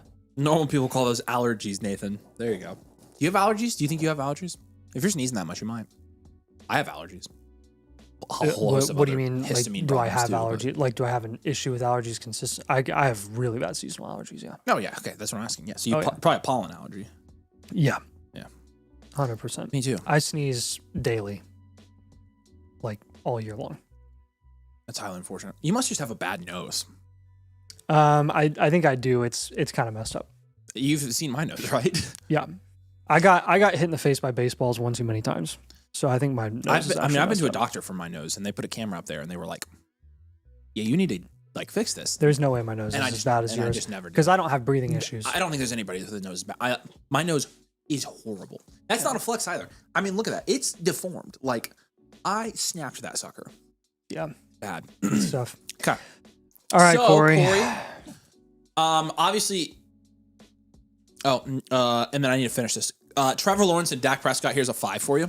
And then you got Swift and Charbonnet. That's your weak spot. Obviously, it's a 2. You went no running back, but your wide receivers are pretty good here. JSN, JJF, Nico, Rice, DK, Travis Hunter, 9. And Bowers is a 10, of course. Good for you finally getting a 10 tight end room, by the way. You traded your picks. Draft capital is a 0. Bench is a 2. So that's part of it, Nate. Overall is 5.5. Yep. Standard value will round part to 10. He did trade his draft capital, but still, the value share accounts for that, and it's still very high. Yep. This is good. Where the frick is Corey, dude? This is a standard value wide receiver factory for sure. Yeah, it is. Standard value wide receiver factory. I said well-rounded, didn't I? Whoops, my bad. He has 4 top 30. Why is Rashee Rice the wide receiver 29 keep trade cut? Wasn't this the triple tight end team that he drafted and moved McBride? Oh, is this that team? There you go. Nice. This is very funny now. This is an inside joke since Corey's not here. Pretty sick. It's an inside joke because when Corey had McBride and Loveland and Bowers, we gave him a 9. And now that he has only Bowers, we're going to give him a 10. Yep. And he's going to be mad. Good. All right. So he's going to be so mad when he sees that. So if this is that team, you did very well. I feel like a lot of times it doesn't work out this well, but it did this time. And I'm very happy for you. You have to move a quarterback here, and we have to get running back value somewhere. And I feel like the running back value has to come from 1 of 2 places. You have to down tier from a quarterback to get running back value, and then I would move one of your wide receivers straight up for a running back as well, and maybe do another down tier. Just being honest. So with you. we're gonna move one of our quarterbacks. Yeah, straight up for a running back. Yep. Down tier, maybe down tier from a receiver, and then pivot from a receiver. Okay. So we will do a Dak pivot to another position entirely. Oh, it's not this team? Okay. That's fine. Nico is in a pretty good range of running backs, aka 2 running backs. Cook and JT usually go right around where he does. Again, we're not the most anti-Nico people of all time, especially as your 4th wide receiver. But more of a structural thing since you have Swift and Charbonnet here. And then we'll do a small down tier from JSN. With Nico, again, I already mentioned James Cook and JT. Can we do a small down tier from Jefferson instead of Jason? Sure, we just have to go down to a foundational guy. Pickens, yeah. Which I don't really want to do. I would rather have 2 cornerstone wide receivers. To London. You can't really do that anymore. You can't? You can't get a plus on top of London for JJF anymore? London gained I value feel like when people he are got low, like really low on London still. London gained value when he got extended, dude. There's Corey. Corey, you got a 10 at tight end. Congrats. This is a good team though. Did you hear your first moves? You can go back and watch the rest of it, but we did a quarterback pivot for a running back. Yeah, Dak for a running back essentially, which is Dak's going 4 or 5 turns. So you're talking like Judkins Brees conversation. CMC is another guy that goes there. Price is another one too. I like Price. We got the Nico move for either a running back in James Cook or JT. Really, I just want one of those two guys. If you can't get one of those guys, you can hold Nico if you want to. And then either a down tier from JSN or Jefferson. If you're down tiering from Jefferson, you're down tiering from a cornerstone guy to a foundational guy, which is not my favoriteest thing of all time. JSN, you would have to stay in the cornerstone range. I guess it just depends on which one you want to hold on to. You could try to down tier from Jefferson to Lamb and get a plus on top. It'd be a very small plus on top. Like Addison. London would be like Kittle. If you went down to Pickens, which I wouldn't really want to go any further than that, you're probably talking about BTJ, Jadarian Price type of guy, if not more than that. Honestly, you'd probably be wanting to get a little more. I'd try to get Henderson there if I were you. And then you can flip them. Yeah. What do you think about those moves, Corey? This is a sick team. I'm impressed that you were able to do this out of a startup. I know you traded away your future capital, but you definitely made it pay off because you have 11.5% production share, which is really, really nice. Yeah, you crushed here. Falky says, some people get a plus if they move off of London. I still see that happening. I feel like you still can get that. I would be shocked if people are like legitimately saying, yeah, I value London the same as Jefferson, because I don't see that sentiment very often. I think people would take Jefferson in the wild. What, Jefferson over Nico? No. Over Lamb. There were too many guys punting, so I took advantage. Nice. Yeah, good job. Man, that never happens anymore. That's a great position to be in. Yep. Too many guys punting never happens. Yeah. All right. Corey, we love you. Drop any more comments you have in here. Yeah, I mean, you can go back and watch it. Yep. Next up is C-Dub. All right, CW. CW, you're here, right? Say hey. I'm assuming you are. You submitted this while we were live. He said he's exhausted pretty much every up tier, but will be able to get some done during the season once these teams realize they won't all make it. Love the content, guys. Thanks, man. Mainly aiming for elite value blueprint. Also, I'm at work driving, so I'm slow to respond in the chat. No, okay, you're cool. good. You're good. If you have questions, you can obviously get back Hemorrhoid Raiders, nice. very soon. So he's shooting for elite value here. Let's see if we'll give it to him. All right, elite value. This is a 10-team Superflex. Is not elite. Man, 10-team Superflex, full point PPR, half point item premium. You have a 12.5% production share, which is 4th in this league. And you have a 14.2% value share, which is 2nd. how top heavy is this league? Very. There's another juggernaut in this team or in this league. What's up, C-Dub? All right. Yeah, spoiler alert. It's not at elite value. I'm sorry, but it's very much enhanced. It's going to be enhanced. And you're on your way. Dak and Lamar. And Shuck. Give you 6 there. Genty, Hampton, McCaffrey, Kyron. It's a 9. T-Mac, Nico, Lad McConkey, AJ Brown, BTJ. I could give that in a 10-team. That's probably an 8. And Trey McBride Lovin, I'll give that a 7. That's a joke. 10. 28 first. We give you a 1 for your draft capital. You don't have your 27 first. Bench is a 6 here. You've got AJ Brown, BTJ, Kyron. You've got Tyler Shuck. You've got too much bench value here. So overall, we're going 7.5. This is an enhanced value team. Again, not elite, but enhanced. We can't look at your trades. I think that's still broken on the site. So can you... I know you said you're driving. Is it possible you can give us your trades? Legally, I'm going to tell you. I can see his trades. Would it be? Oh, it doesn't work on stream mode. Okay, but it works. Nathan's got them. We'll read them here real quick. So he traded 74 days ago. He got Genty. He gave up his 26 first, second, and third. Okay. He got Lamar Jackson and traded away Stroud in a 27 first. That was a banger trade. That's a killer and trade, then brother. he traded away Baker and a 28 second, and he got AJ Brown, which I think made a lot of sense for your team because you have Lamar, Dak, and Shuck. That was a good trade. Yeah. So all the you've trades you've crushed been it. making have been solid. We're going to do all up tiers here. You have AJ Brown, BTJ, Rashee Rice, and Kyron Williams all on your bench. On your bench. And Colson Loveland is your tight end too when you have Trey McBride. Yeah, it's up tier times. So it is times to be doing the up tiers. I guess the question is, what combinations do we want to do? Tet plus something. Yeah, so we For want to sure. do Tet plus probably let's running do back Tet, room is- let's do Tet and Brown. Honestly, you only really have to up tier at wide receiver here. Like, Yeah. your running backs are sexy. Colson Loveland is your tight end too. Like, why don't we just use that value to get another elite running back or wide receiver? Yeah, and it's a half point, so it's like if it was a full point, you absolutely want to flex. You want to Loveland. hold him, but in a half point, you can just, I mean, capitalize on the value there. yeah, Loveland and Nico. You Yeah, go get a I mean- premium guy. We can't flex any more running backs, unfortunately. So it's really like the number one things here are just making those 3 wide receiver spots better. Yep. So up tier from Tet to a wide receiver, up tier from Loveland to a wide receiver are the 2 best moves on this team. Yeah, so Tet and AJ Brown should get you up to Jefferson, Amon-Ra, Pay a little and bit more. Puka conversation. He's got plenty of throw-ins here. Pay a little bit more to get JSN, Chase, or Puka on this team. Yeah, Loveland and Nico will get you to JSN, There you go. Chase. Then that's fine too. Yeah. I'm telling you, that's like what's going to win you this league, I think. Yeah. This is awesome. Or, I mean, heck, even Bijan or Gibbs. Yeah. And then I guess our last up tier would be like BTJ and Rice. Yeah. I mean, you could do that. If you Or wanted, we could take Kyron and BTJ or something. Yeah.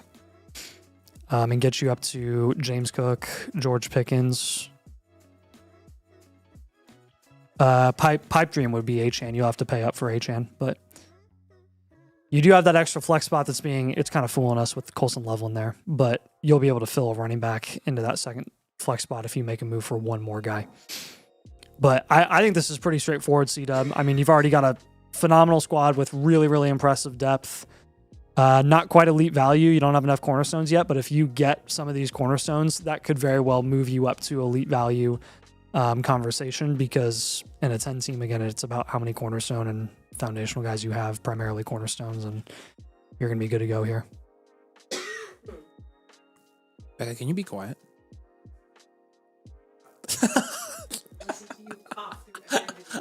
Whoa, easy. This dude's had a cough. He's I had a know. cough for like 4 weeks. It's crazy. Yeah, it's bad.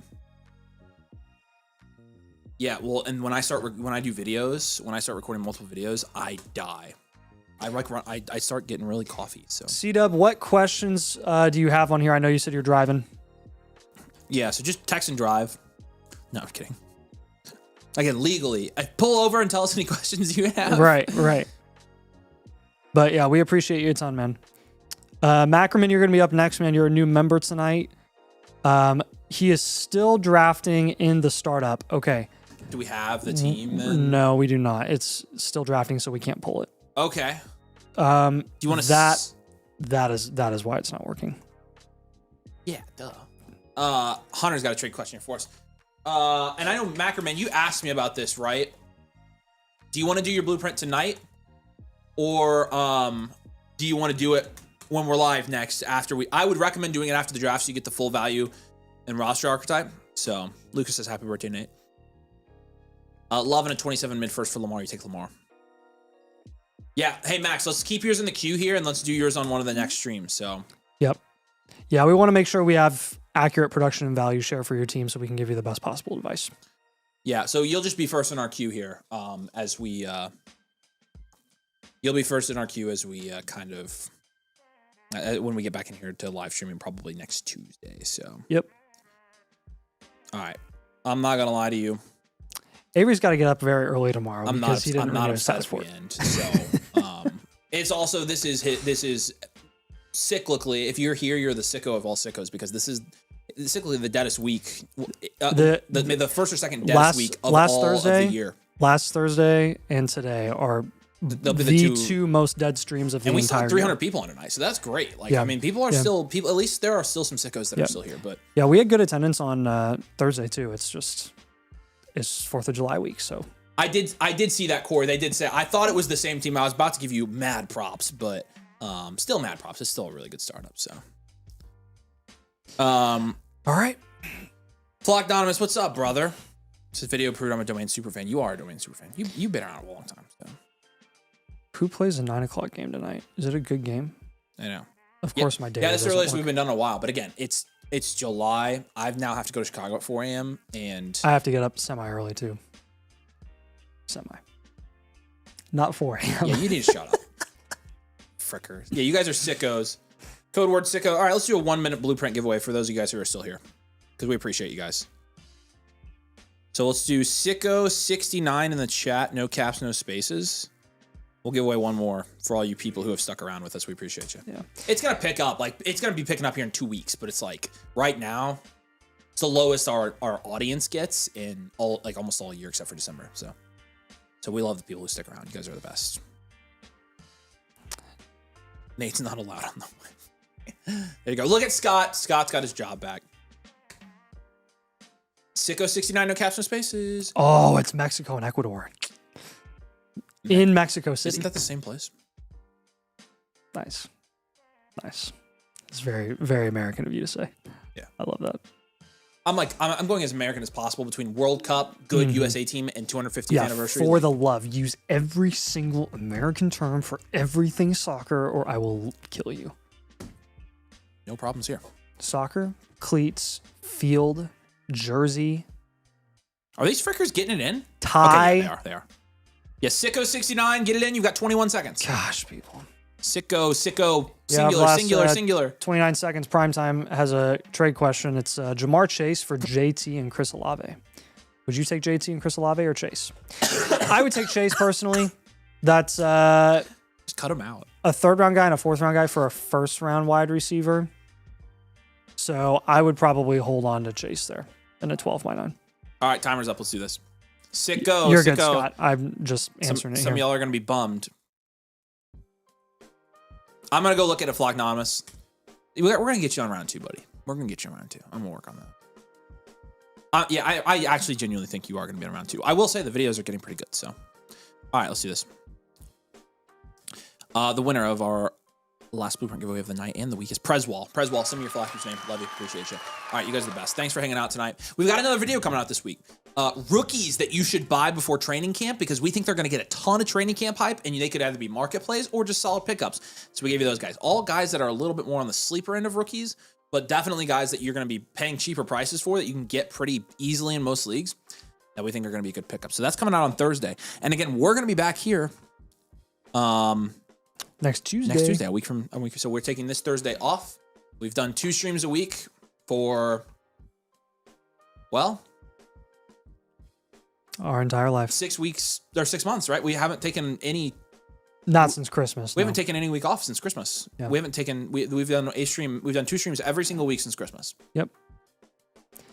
So instead, what we're gonna do with our time off, we're gonna go to Canada. We love you guys a lot. Yeah, you guys are the best. We're gonna go to Canada. Yeah, it's just, no, but it's for Bush. We're happy. We're happy to go for Bush. So. Yeah, marriage is what brings us together. Marriage. All right. In Canada. So make sure you tune in the video Thursday and drop a like on that. If you haven't watched today's video, go check out today's video. Let us know what you think. Drop a like on that video as well. Helps us support us here through the little bit of the lull. All right, you guys are the best. We'll be here on the channel. We're gonna have videos, and we'll be back live a week from tonight. Love you, appreciate you. See you soon. Peace and love.